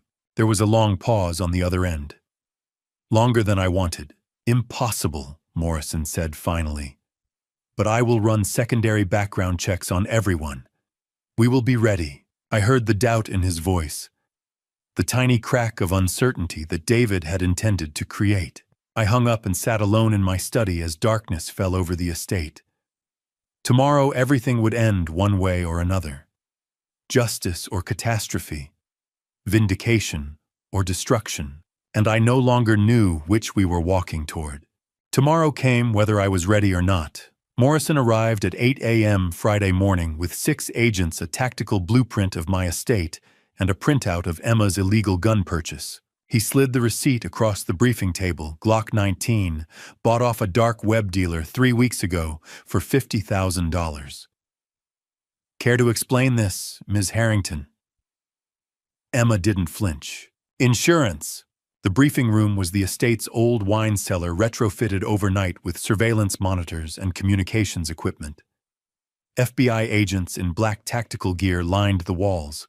The tactical blueprint showed every room entrance and window marked with undercover positions. Morrison tapped the receipt. Illegal firearm possession voids your immunity deal. You purchased this using a false identity, crossed state lines, carried it concealed without a permit. Hand it over now. Emma sat perfectly still, hands folded. The cartel put 3 men in this house 2 nights ago. The FBI took 2 minutes to respond. I'm keeping the gun. Morrison's jaw tightened. This is non-negotiable. You walk into that gala tonight wearing a wire and carrying an illegal weapon, you jeopardize the entire operation. One wrong move and we have a shootout with 200 civilians. One wrong move and I'm dead, Emma said quietly. I've trusted men in authority before Agent Morrison. It didn't end well for me. The room went silent.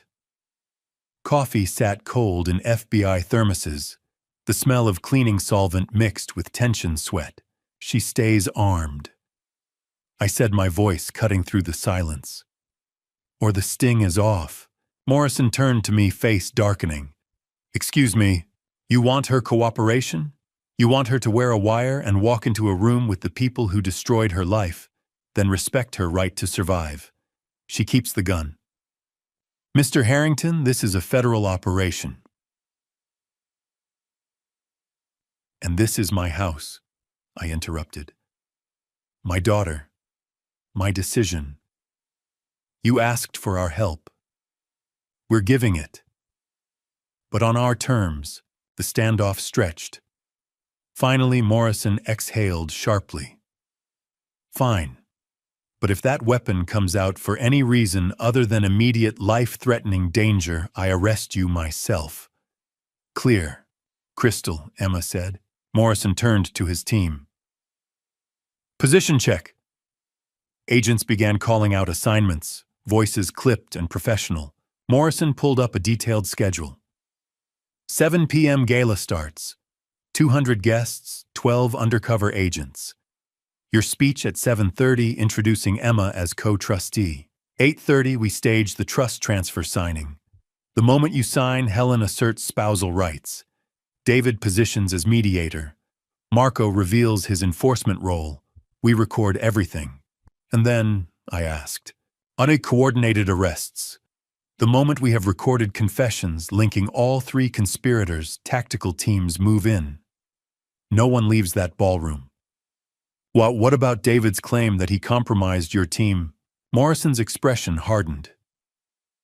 Ran triple background checks overnight. Every agent, analyst, support staff. Financial records, communications logs, travel history. My team is clean. Sterling was bluffing, trying to make you panic and cancel. You're certain? Might I stake my career on it? Sterling's a narcissist who thinks he's smarter than everyone. He wanted you to doubt, to hesitate. But we've been planning this for 8 months. He's been scrambling for 2 weeks. We have the advantage, Emma spoke up. What if it goes wrong? If Marco brings additional enforcers, or Helen doesn't show, or David has an escape plan? Then we adapt, Morrison said bluntly. But everyone who walks into that ballroom tonight is walking into a controlled environment. Exits monitored, communications jammed except for FBI frequencies, tactical teams on 3 perimeters. If someone tries to run, we'll know. If someone tries to fight, we'll respond. He looked at both of us, weathered face grave. This is the best shot we'll ever have at bringing down the entire network. Helen, David, Marco, and connections to the wider trafficking operation. But it requires both of you to play your parts perfectly. Can you do that? I looked at Emma. She looked back at me. In her green eyes, I saw the same grim determination I felt. "Yes," I said. "Yes," Emma echoed. Morrison began distributing wireless earpieces. "You'll both be wired for sound and wearing emergency beacons. If anything goes wrong, hit the panic button, and tactical teams will be on you in under 30 seconds. Emma, your Glock stays concealed unless lives are in immediate danger. Silas, you play the gracious host. Smile, shake hands, give your speech. At 8:30, you sign those papers and step back. And then justice arrives," I said quietly. "Then justice arrives," Morrison confirmed. The briefing lasted another hour. Contingency plans, communication protocols, emergency extraction procedures. By the time the FBI team dispersed, the October sun was climbing toward noon. The gala would begin in 7 hours. Emma and I stood alone after everyone left. She pulled the Glock from its concealed holster and checked the magazine. 15 rounds. She slid it back with practiced efficiency.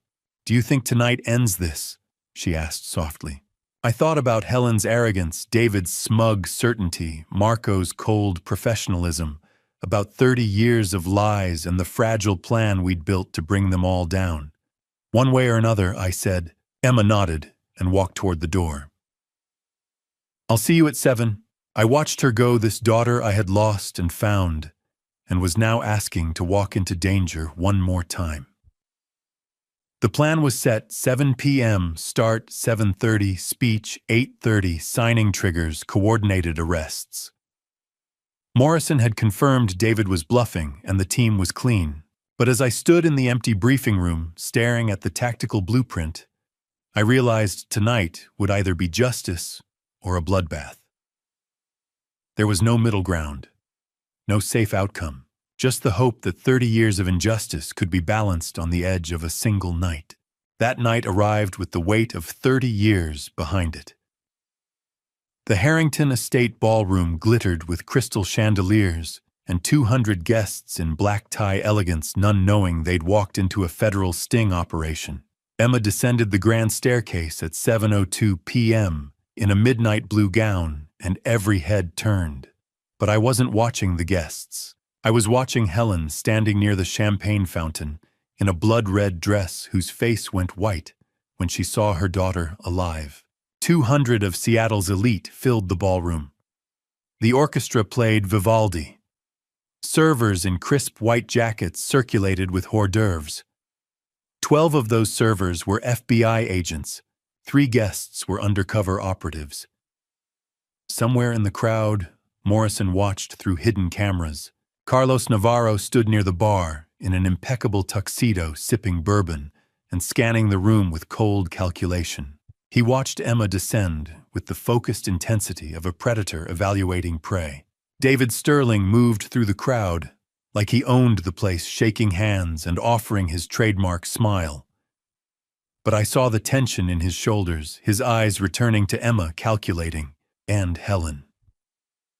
Helen stood frozen by the champagne fountain, her champagne glass slipping from her fingers to shatter on the floor. She stared at Emma like she'd seen a ghost, because in her mind she had.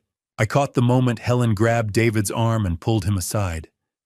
Even from across the ballroom, I could read her lips. "She's supposed to be dead."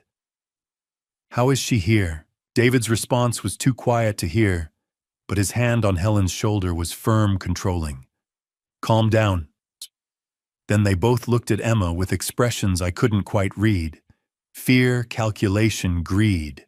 Emma moved through the crowd, with practiced grace, the wire hidden beneath her gown, transmitting every conversation to Morrison's team. I watched her pause near Carlos, exchange pleasantries, smile like she didn't have a Glock concealed at her back. At 7:30 p.m., I took the stage. The orchestra fell silent. 200 faces turned toward me. Thank you all for coming tonight. The Harrington Foundation has long been committed to supporting Seattle's most vulnerable communities. Tonight, I'm proud to announce a $10 million donation to establish the Hope Foster Children's Foundation. Applause rippled through the ballroom. I saw Morrison near the kitchen entrance, dressed as a server, watching intently. But tonight is also personal. 30 years ago, I lost my daughter Emma in a tragedy that nearly destroyed me. For 3 decades, I believed she was gone. But miracles do happen. Emma survived, and tonight I'm honored to introduce her, not just as my daughter, but as the co-trustee of the Harrington Family Trust. The ballroom erupted in surprised murmurs. Emma stepped forward, scanning the crowd, finding Helen, finding David, finding Carlos. Her smile was perfect, poised, and completely hollow. David leaned close to Helen and whispered something that made her nod. I caught fragments through Emma's wire later. We proceed as planned. She signs, we take the money, and we disappear. The next hour was choreographed tension. Emma circulated, drawing David and Helen into conversations the FBI recorded. Carlos made his move at 8:15 p.m., approaching Emma near the dessert table. Ms. Harrington, congratulations on your remarkable return.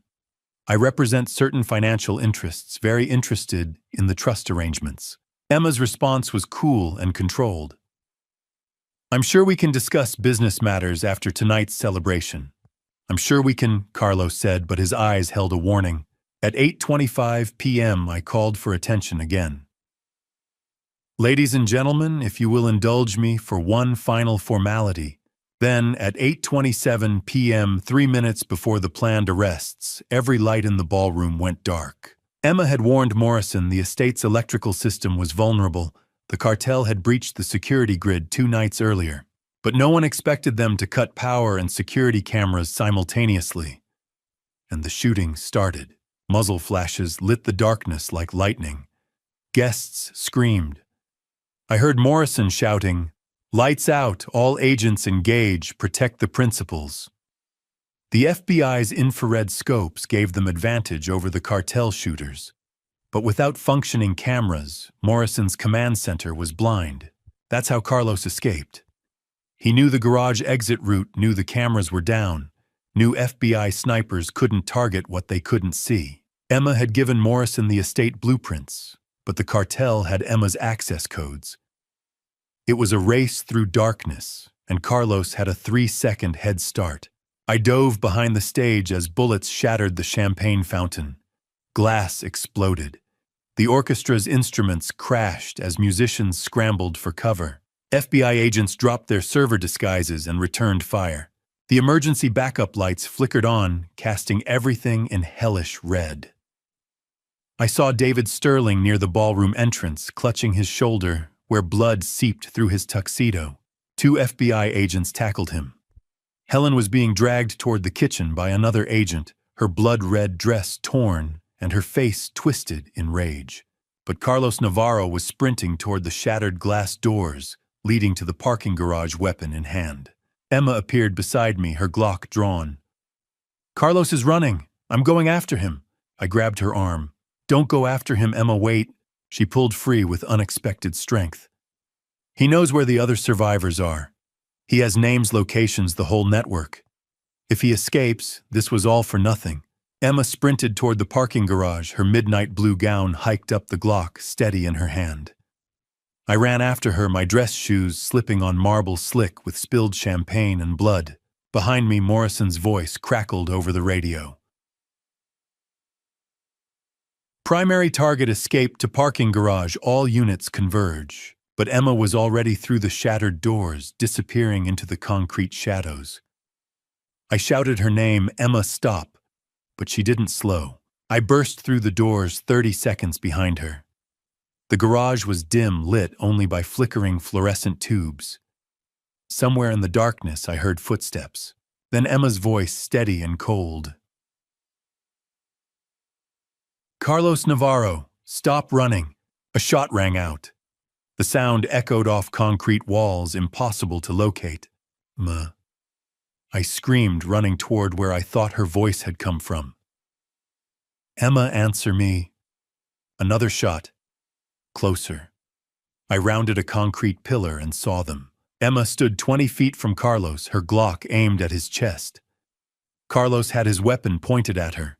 They were locked in a standoff, two survivors of violence who'd learned to shoot first and question later. "Put it down," Emma said quietly. "It's over." Carlos smiled, and it was the coldest thing I'd ever seen. "Is it your father is right behind you, unarmed?" "How fast are you, Emma? Fast enough to shoot me before I shoot him." I froze. My daughter held a gun on a cartel killer. The cartel killer held a gun on my daughter. And I stood between them, unable to protect either without condemning the other. "Emma," I said softly, "let the FBI handle this, please." She didn't lower her weapon. She didn't even blink. I burst into the garage and froze. Emma stood 30 feet away, Glock aimed at Carlos Navarro's chest. Her hands were steady, too steady. Carlos had his hands raised but was smiling. "Go ahead, Emma," he said softly. "Become what we made you." And I saw her finger tighten on the trigger. The parking garage was a concrete tomb, lit by flickering fluorescent tubes. Carlos leaned against his black Bentley, blood seeping through his tuxedo from a graze wound. But his smile never wavered. He looked at Emma the way a sculptor looks at clay, with ownership, with pride in what he'd created. "Emma," I said carefully, taking a slow step forward. "Don't do this." "Why not?" she asked, voice eerily calm. "He trafficked children. He destroyed lives. He deserves to die." Carlos laughed, a low sound echoing off concrete pillars. "Pull the trigger, Emma. Show your father what 30 years of survival really taught you. Show him the monster we trained you to be.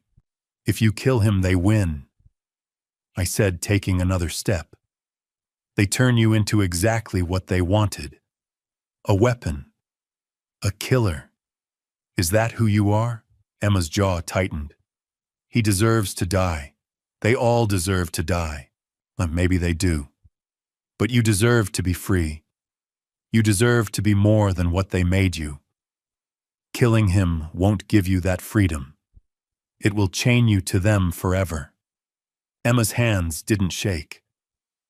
That was what terrified me. 30 years of trauma had trained her to kill without hesitation.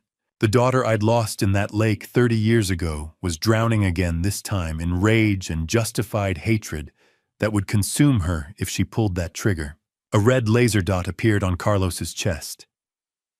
FBI sniper positioned somewhere in the garage's upper levels, but they couldn't shoot without risking Emma. This was her choice. Her crossroads. Then the Bentley's rear door opened. Marco Castellano stepped out in his blood-stained tuxedo, the man Emma had loved and trusted for months, now revealed as a Sinaloa cartel lieutenant who'd seduced her on assignment for $5 million. His right hand was tucked inside his jacket. "Emma," he said quietly, "I'm sorry you had to find out this way." Emma's gun swung toward Marco, her face draining of color.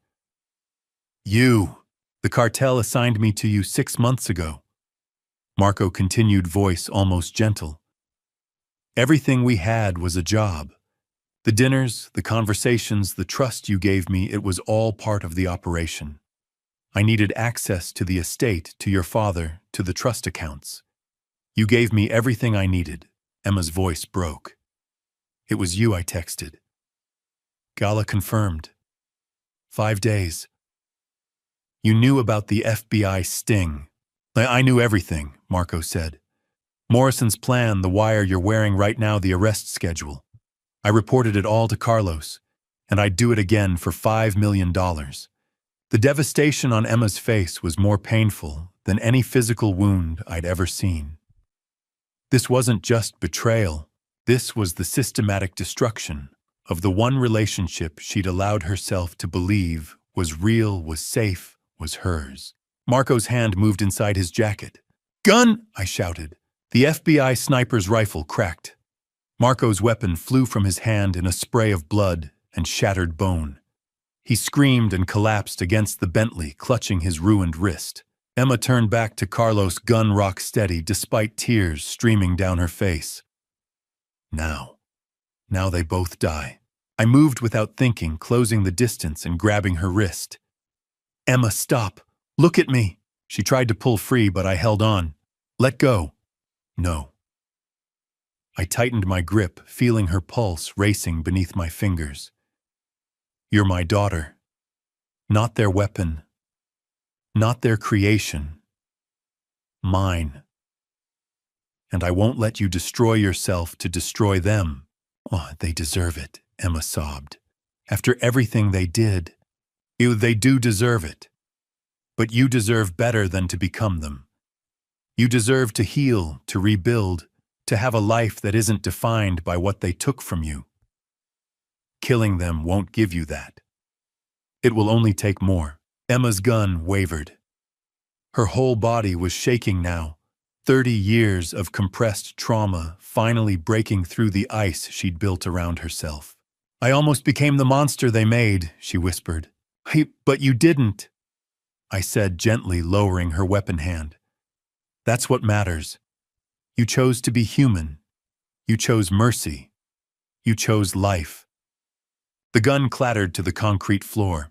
Emma collapsed into my arms, sobbing against my chest, with the kind of grief that comes when you finally stop running long enough to feel everything you've been holding back. FBI tactical units swarmed into the garage. Morrison appeared shouting orders.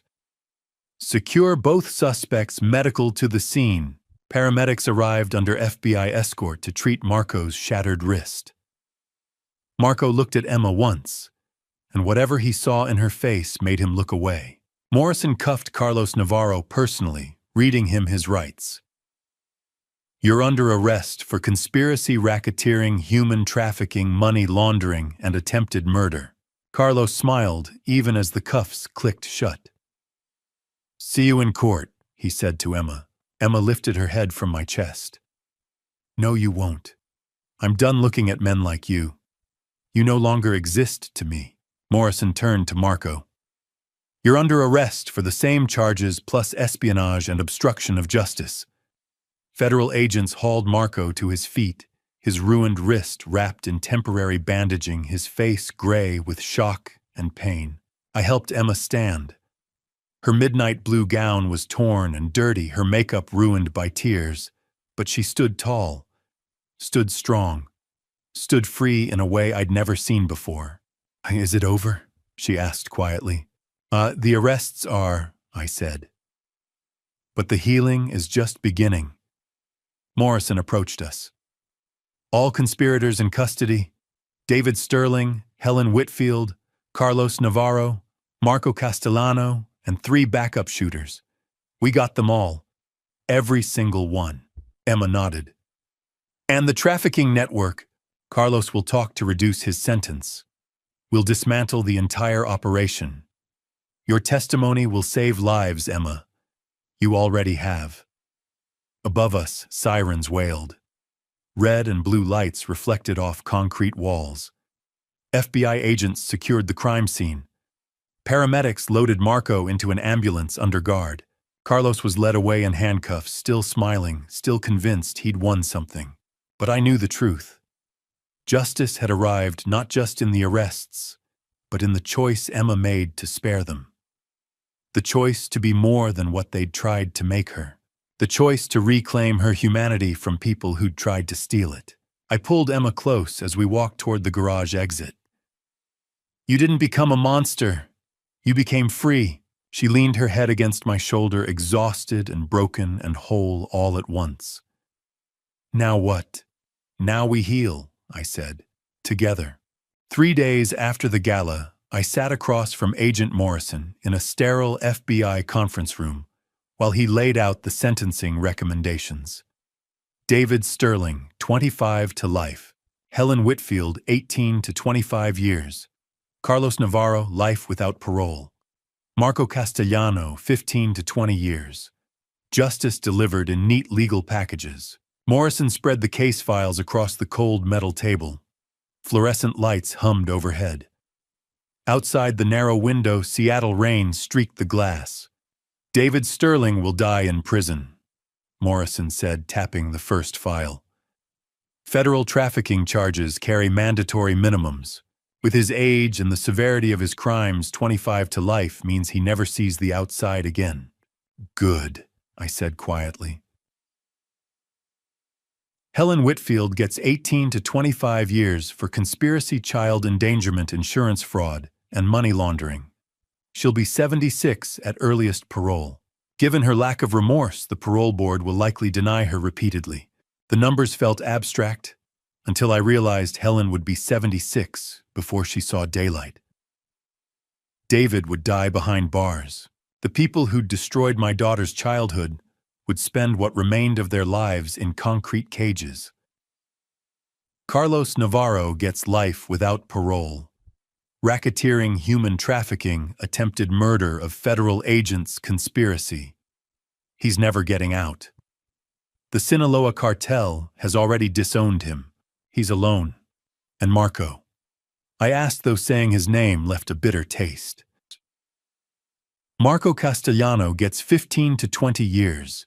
He cooperated extensively, gave us names and locations of trafficking operations across 3 continents. His testimony will dismantle networks that have been operating for decades.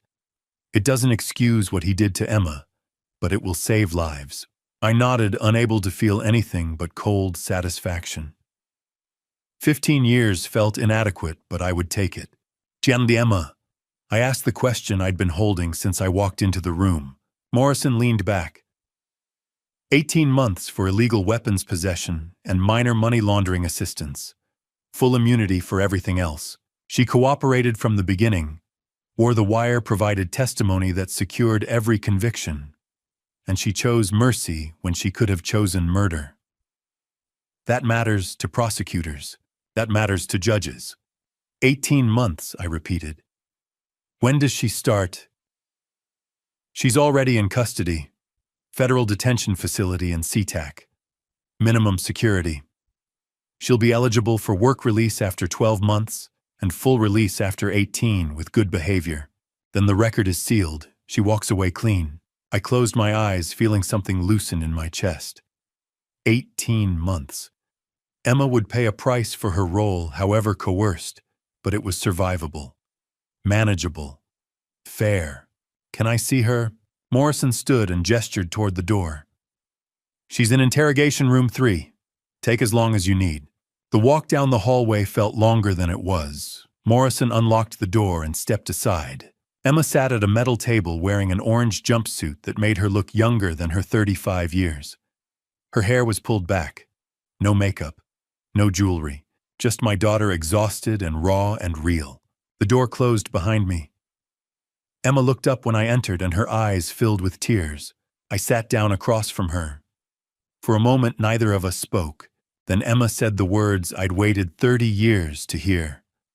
"I'm sorry I hated you. You didn't sell me. They lied. David lied. The cartel lied.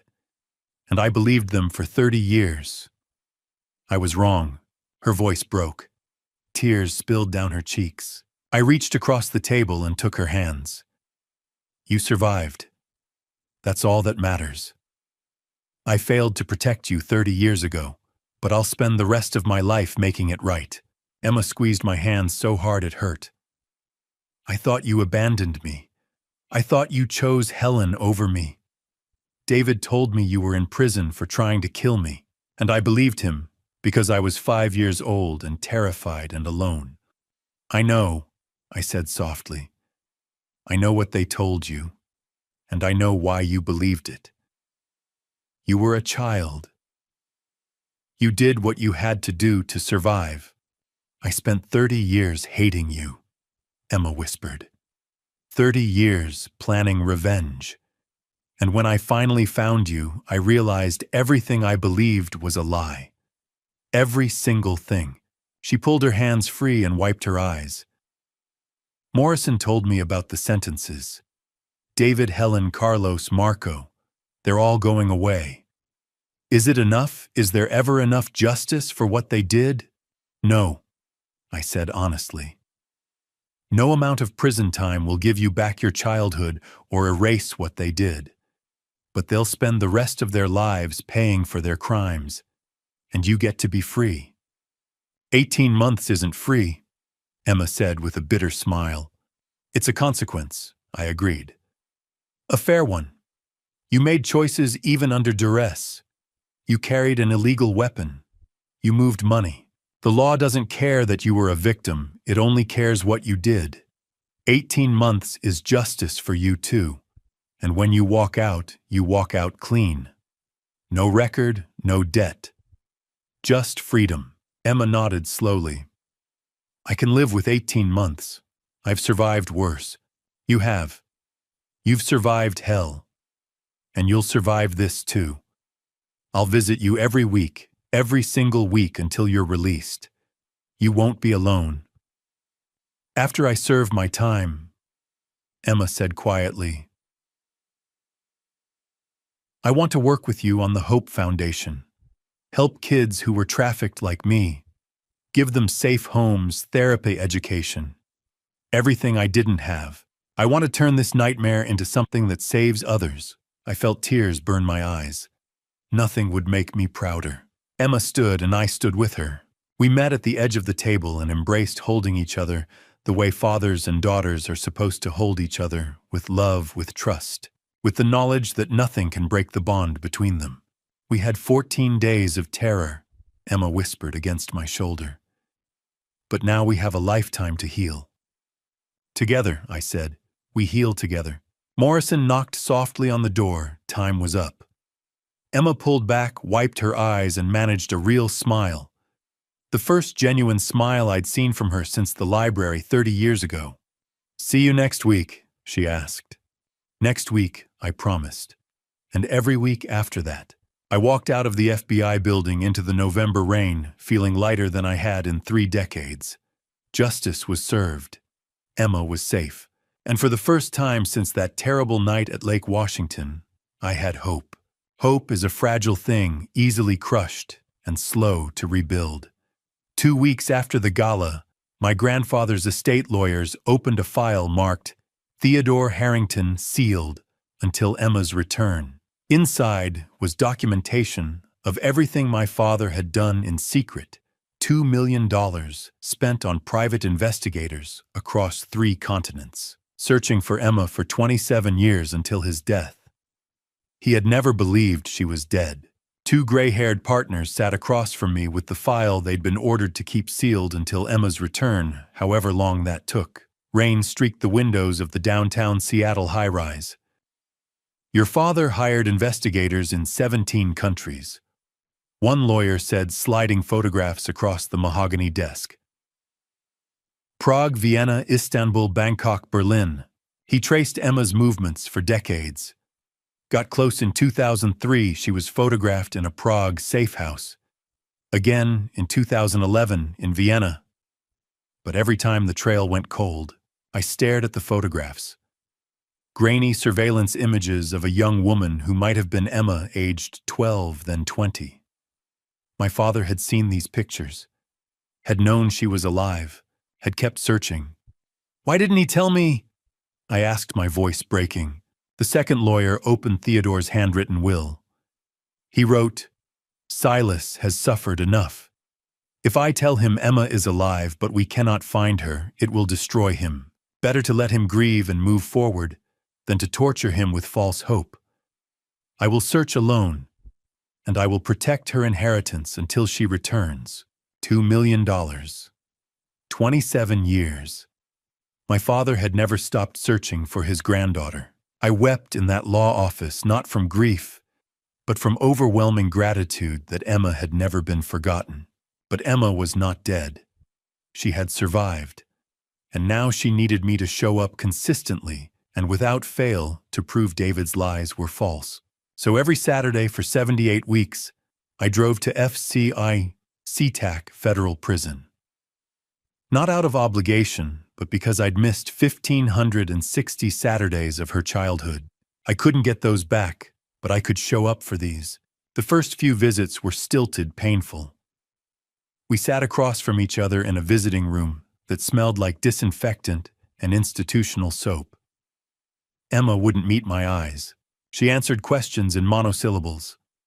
She was testing me, waiting for me to prove I was just another person who would abandon her. But I kept coming. Saturday after Saturday. Through November rain and December snow and January ice. I came when I was exhausted. I came when the drive felt impossible. I came because she needed to know I would never stop coming. By visit 12, something shifted. Emma asked me, "Why do you keep coming? I put you through hell."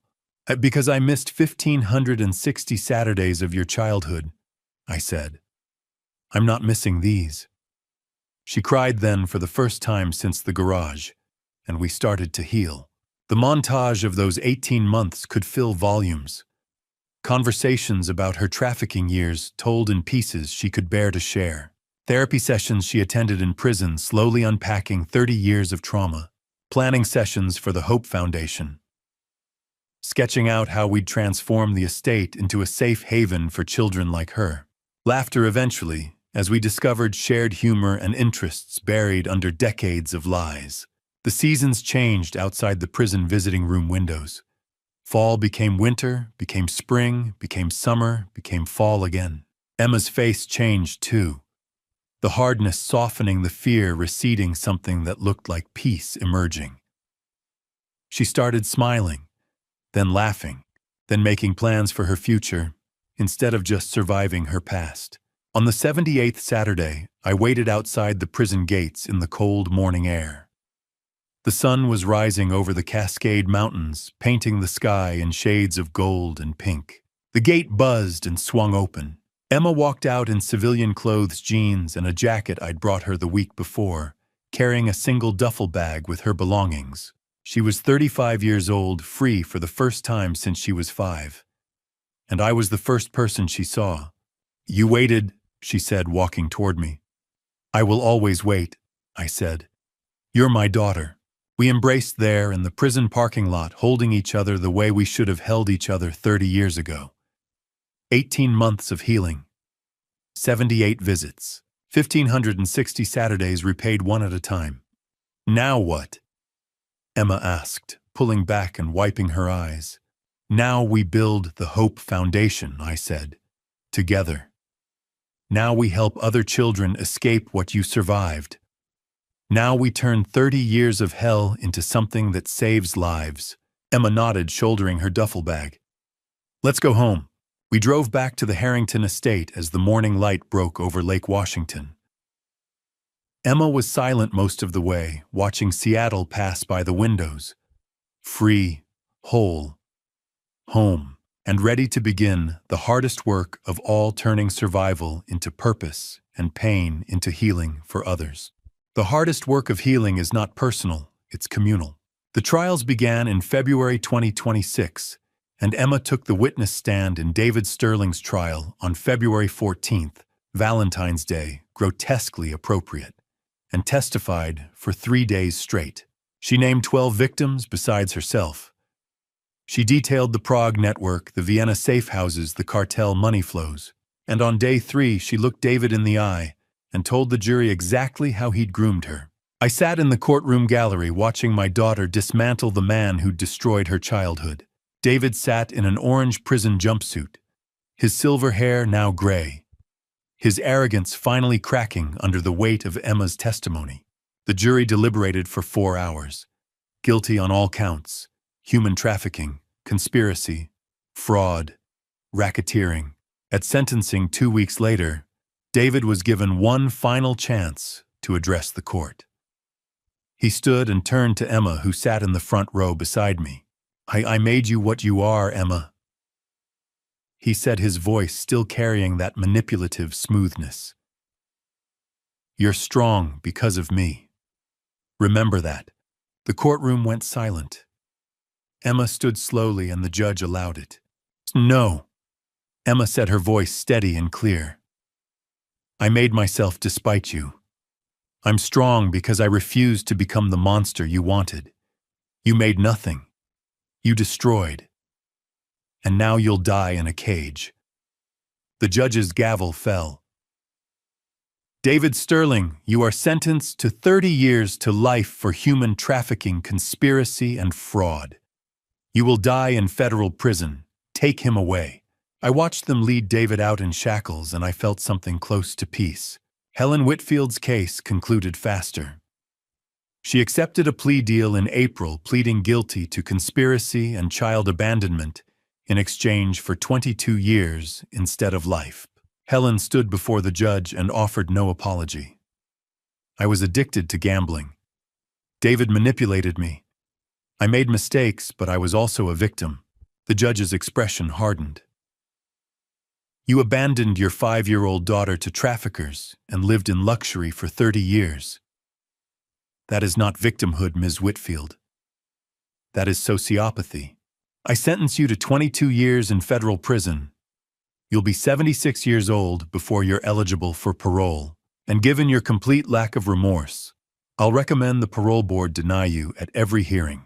Emma called me after the hearing.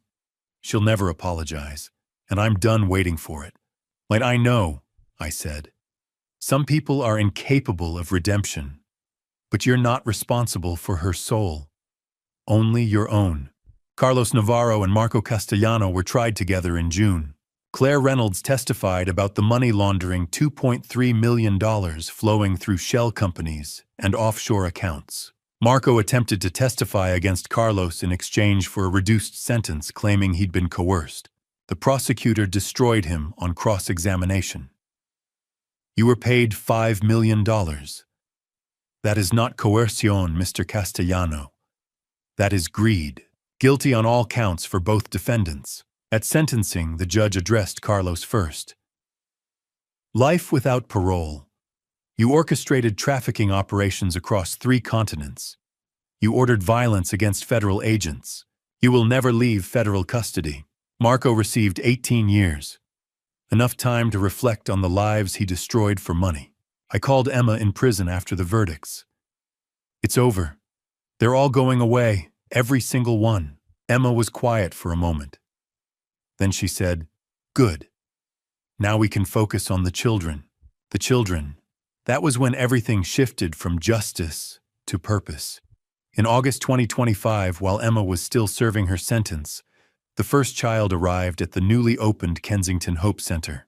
Mateo was 7 years old, with dark eyes that had seen too much, and he hadn't spoken a word in 6 months when social services brought him to us. Dr. Sarah Anderson, the Hope Center's lead trauma therapist, met Mateo at the door. I stood beside her watching this terrified boy clutch a worn, stuffed bear and refuse to make eye contact. "He's safe here," Dr. Anderson said gently. "No one will hurt him again." Mateo said nothing, but he allowed her to lead him inside. Over the following months, Mateo slowly began to heal. Dr. Anderson worked with him daily using art therapy and play therapy. By October, 2 more children had arrived. By December, there were 8. The Hope Center transformed from concept to reality, from abstract mission to living sanctuary. In December 2025, Dr. Anderson called me to the art therapy room. Mateo spoke today. He asked when Emma would arrive. He's been waiting for her. I called Emma immediately. "Mateo is talking, and he's asking for you." Emma's voice broke. "Tell him I'll be there soon. Tell him we're going to help each other heal." 3 days after the gala, Agent Morrison convened a final briefing. He slid a single sheet across the conference table, sentencing recommendations. David Sterling, 25 years to life under the Federal Trafficking Victims Protection Act. At 68, he'd be 93 at earliest parole. Helen Whitfield, 18 to 25 years for conspiracy, child endangerment, money laundering, and obstruction of justice. Release date no earlier than 2042, when she'd be 76. Carlos Navarro, life without possibility of parole. 12 counts of racketeering, human trafficking, attempted murder of federal agents. Marco Castellano, 15 to 20 years, contingent upon full cooperation with the DOJ's Eastern European Trafficking Task Force. Morrison closed the folder. Justice doesn't erase the past, but it draws a line so the future can begin. Emma's mercy secured her own leniency, 15 months on the weapons charge, plus immunity for testimony that put Helen David Carlos and Marco behind bars. By the time Emma was released after 15 months, Mateo was speaking in full sentences, and there were 8 children in residence at Kensington Hope Center. Emma had watched from prison as her purpose took shape through my phone calls, through Dr. Anderson's updates, through the knowledge that children were healing in the space she and I had built together. On her release day, I picked her up from FCI SeaTac at dawn and drove her straight to the Hope Center. She stared out the window as we approached, seeing the estate transformed playground equipment, where the fountain had been bright murals on walls that had once been austere white. "Are they awake?" Emma asked quietly. "Mateo has been up since 5 a.m., I said. "Waiting for you." Emma smiled, and it was the first truly peaceful smile I'd seen from her in 31 years. "Let's go home." Redemption doesn't arrive in a single moment. It accumulates in small acts of courage until one day you realize the darkness has been replaced by light. I stood at the gates of Kensington Hope Center, the estate that had once been my prison of grief, watching Emma's release transport arrive. 18 months after the October 2024 gala that had changed everything, 15 months of which Emma served in federal custody. 18 months since that 14-day countdown had ended in a parking garage with my daughter choosing mercy over murder. This had been the Harrington estate, cold marble and crystal chandeliers. Now it was painted in warm yellows and blues, and 23 children called it home. Emma was coming home to a house that had finally learned to heal. The sedan pulled into the circular driveway, where valets had once parked luxury cars. Now a playground stood where manicured gardens had been swings and slides, and a treehouse overlooking Lake Washington. Children's artwork covered the walls. The conservatory where Helen had revealed her survival was now a bright art therapy room. The study where David had plotted was a library filled with children's books. Every room that had held darkness now held light. Emma stepped out carrying a single duffel bag. Everything she owned fit in one bag. She stood staring at the transformation tears streaming down her face. "You turned the house that destroyed me into a place that saves children," she whispered. "We turned it," I said, pulling her into an embrace. "This was always your vision. I just kept it warm until you came home." 23 children between ages 4 and 16, now called Kensington Hope Center, home trafficking survivors, from 7 countries each in various stages of healing. Dr. Sarah Anderson met us at the entrance, her warm smile welcoming Emma. "We've been waiting for you. The children talk about you constantly, Mateo especially." As if summoned by his name, Mateo appeared at the top of the grand staircase, the same staircase Emma had descended in a midnight blue gown the night of the gala. But now the stairs were carpeted in soft blue, and children's handprints in paint decorated the walls. "Emma." Mateo shouted, his voice clear and strong, so different from the silent, terrified boy who'd arrived 6 months earlier. "You're here, you're finally here." He ran down and threw his arms around Emma.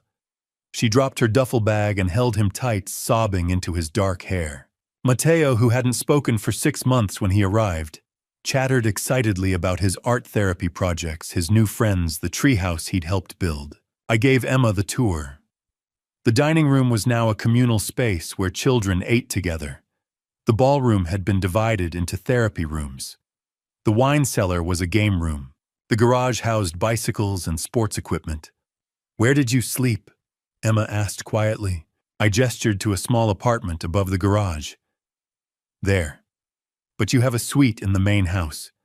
Your childhood bedroom, we kept it exactly as you left it." Emma climbed the stairs and pushed open the door. The room was a time capsule, pink wallpaper, stuffed animals, drawings of horses and rainbows. A 5-year-old's room preserved for 32 years. Emma walked to the bed and picked up a worn, stuffed bear. "Mr. Bear, I forgot about him. Your grandfather Theodore kept this room sealed. He believed you'd come home, and he was right." Emma sat holding the bear, crying quietly. After a few minutes, she looked up. I'm not that little girl anymore. No. You're the woman who survived what destroyed her and chose to save others. You're stronger than any of us. But that little girl is still part of you. And she deserves to be remembered. As we walked through the main hallway, a small figure emerged from one of the therapy rooms. Lily Moran was 5 years old with dark curls and haunted eyes, clutching a stuffed rabbit exactly the way Emma had clutched a stuffed bear 32 years earlier, a mirror image of trauma across generations. Emma stopped walking. She stared at Lily with recognition, compassion, and something close to awe. Emma knelt slowly to Lily's eye level. "What's your name?" she asked gently. "Lee," the little girl whispered, voice barely audible. "I'm Emma. You're safe now, Lily, I promise. No one will ever hurt you again." Lily looked at Emma with those haunted eyes that had seen things no 5-year-old should ever see, and something shifted. Not trust, not yet, but the possibility of trust. The first fragile seed of belief that maybe, just maybe, safety was real. Emma reached out slowly and touched Lily's hand. Lily didn't pull away. I watched from a few steps behind, tears streaming down my face. She was finally home. Not just to this house, not just to this purpose, but to herself. Whole. Healed enough to heal others. Emma stood and took Lily's hand. "Would you like to show me your room?" Lily nodded and led Emma down the hallway, the stuffed rabbit clutched tight. I watched them walk away together, survivor and child past, and future trauma and healing, and I knew that every terrible thing that had happened had somehow impossibly led to this moment of grace. Grace arrives quietly in small moments we almost miss. 3 days into her freedom, Emma sat at the Hope Center office reviewing case files, 12 children's stories of trafficking abuse survival, when I brought her morning coffee. Emma looked up with red-rimmed eyes. "Helen's appeal was denied yesterday. She'll serve the full 22 years. I set the coffee down carefully, waiting for anger or pain. "Good," Emma said quietly. "But I forgive you." The words hung in the air. I stared at my daughter, not understanding. "You don't need to forgive me for something I didn't know," I said finally. Emma leaned back, her fingers tracing a case file photograph. "I forgive you because that's what breaks the cycle. For 30 years, I believed you sold me. I believed you took money and ran. I believed you chose Helen over me. And I hated you with everything I had." "Emma," she held up a hand. "Let me finish.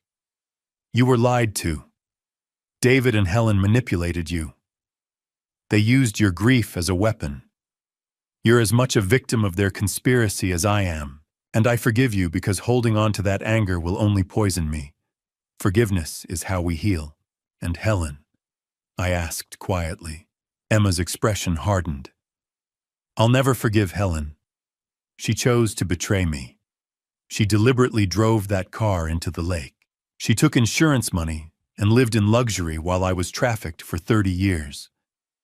She had every opportunity to find me, to stop it, to show one moment of remorse. And she chose not to. Some people don't deserve forgiveness. Some actions are unforgivable. Emma forgave me for 30 years I'd spent drowning in guilt over something I didn't know. But she would never forgive Helen for the 30 years Helen spent living in luxury after selling her daughter. The difference: choice, agency, moral responsibility. I sat down across from her, tears streaming. "You're wiser than I ever was. I had good teachers," Emma said with a small smile. "Dr. Anderson, Morrison, the 78 Saturdays you showed up when you could have walked away. You taught me that showing up is the most powerful form of love." The next morning, I found Emma in the playroom. Lily sat alone in the corner, clutching her stuffed rabbit, crying quietly. Staff had tried to comfort her, but she refused to speak or be touched. "Can I try?" Emma asked Dr. Anderson. Dr. Anderson nodded. "She's been asking for you." Emma crossed the room and sat down beside Lily, not touching, just being present. I watched from the doorway. "Hi, Lily," Emma said softly. Can I sit with you? Lily didn't respond, but she didn't move away either. When I was 5, I had a stuffed bear named Mr. Bear. He was the only one who understood when I was scared. I told him all my secrets because he never told anyone else. He just listened. Lily looked up slightly, her grip on the rabbit loosening. "What's your rabbit's name?" Emma asked. "Carrot," Lily whispered. "Now, Carrot is a wonderful name. Does Carrot listen to your secrets?" Lily nodded, fresh tears spilling. Emma reached into her pocket and pulled out the worn, stuffed bear from her childhood bedroom. "I brought Mr. Bear to meet Carrot. Because sometimes stuffed animals need friends too." She placed Mr. Bear on the carpet. Lily stared at the bear, then slowly, carefully placed Carrot beside him. Then Lily whispered, "Bad men took my mommy." And Emma's entire body stilled because she'd said almost identical words to David Sterling 32 years earlier. "Is she coming back?" Lily asked, voice breaking. Emma was quiet. "I don't know, sweetie, but I promise you're safe here. The bad men can't hurt you anymore, and I'll help you find your voice again. Just like someone is helping me find mine. You were scared too. I was very scared, for a very long time. But I learned that being scared doesn't mean you're broken. It means you survived something terrible. And surviving makes you strong even when you don't feel strong." "Do you still get scared?" "Yeah, sometimes. But now when I get scared, I have people who help me feel safe. And you have people too. Dr. Anderson and the other kids and my dad who's standing in the doorway trying not to cry." Lily looked over at me and offered the smallest hint of a smile. Emma and Lily sat together for the next hour, arranging stuffed animals in a circle, building a safe space within the safe space. Lily spoke in whispers at first, then in sentences, then in full stories about Carrot and the adventures he'd had before the bad men came. I stood in the doorway the entire time, tears streaming, understanding, finally, what I'd been too blind to see before. We don't overcome our trauma. We transform it into purpose. Emma survived 30 years of hell to sit beside this child and offer her the hope no one had offered Emma. She was saving Lily, and in doing so, she was saving herself. Transformation happened slowly then, all at once. Late April, as the sun descended over Lake Washington, Emma and I stood at the playground watching 23 children play.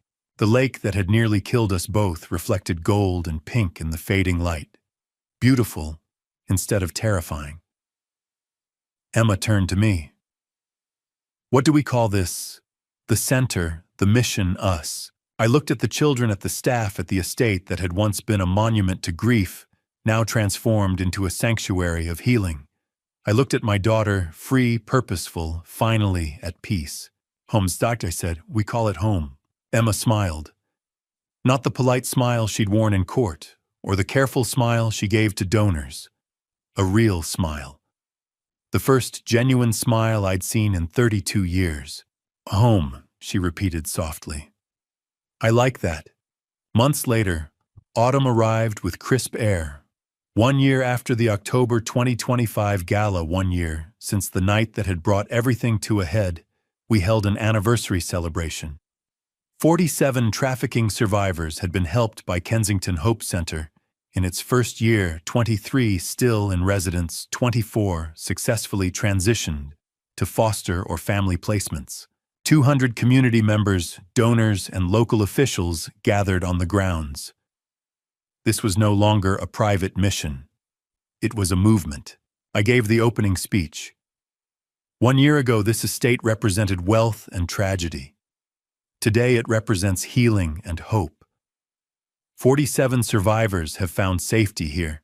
47 children who were told they were worthless have learned they are priceless. This transformation happened because one survivor chose to turn her pain into purpose. Emma took the microphone and spoke for less than 2 minutes, but her words carried the weight of 30 years. "I survived so I could stand here today and tell these children you will heal.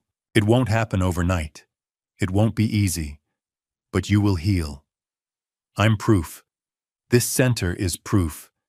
And every child who walks through these doors will receive the safety, love, and support I never had. That's my promise. That's our mission. The crowd erupted. Emma stepped down and was immediately surrounded by survivors, young people whose lives she'd already touched. Then Lily Moran walked to the microphone, wearing a yellow dress, clutching Carrot under one arm. Seeing Lily stand before 200 people, this child who 9 months ago couldn't speak at all, was almost more than I could bear. "My name is Lily," she said in her small, clear voice. "When I came here, I couldn't talk. I was too scared. But Emma told me about her stuffed bear, and I told her about Carrot, and now we're friends. Emma taught me it's okay to be scared, but I don't have to stay scared forever. Now I'm teaching my stuffed rabbit to be brave too." The applause lasted 5 minutes. Lily ran back to Emma, who scooped her up and held her tight. I watched my daughter hold this child and saw the cycle broken, saw trauma transformed, saw healing ripple outward. That evening, I stood on the balcony overlooking Lake Washington as the sun set.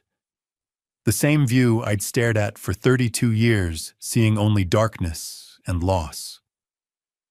Now I saw light. Children playing. Emma working, Lily laughing, home. David Sterling, federal inmate number 84729, was in his second year of a 30-year sentence. He would die in prison. Helen was serving year 2 of 22. She'd requested permission to write Emma twice. Both letters were returned unopened. Carlos was in isolation life without parole. Marco had sent 14 letters. Emma had read none of them. Justice was served. Completely. Finally. Irrevocably.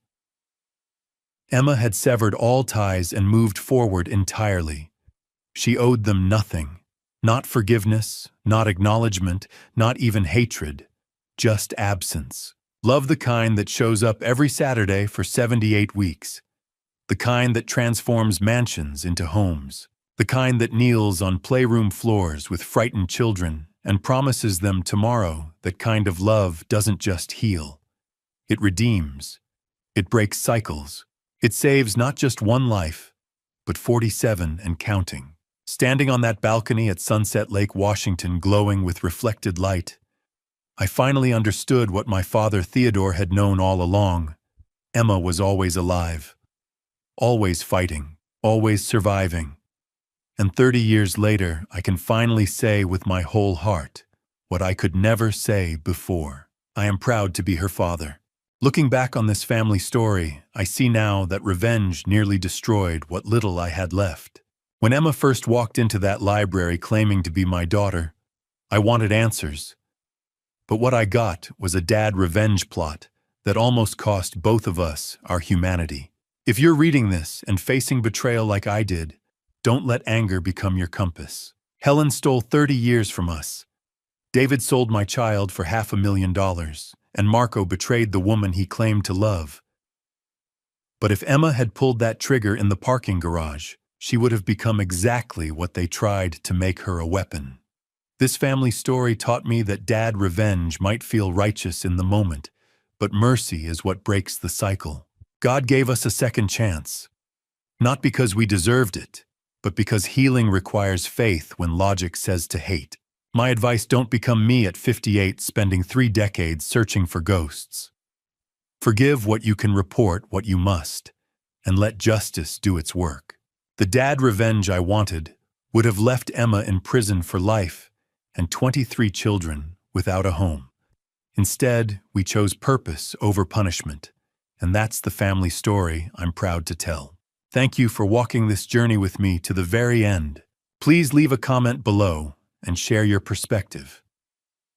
What would you do if you were in Silas's position, faced with 30 years of deception and a daughter who was both victim and armed vigilante? I'm genuinely curious to hear your thoughts. If this narrative resonated with you emotionally, please consider subscribing so you won't miss future stories.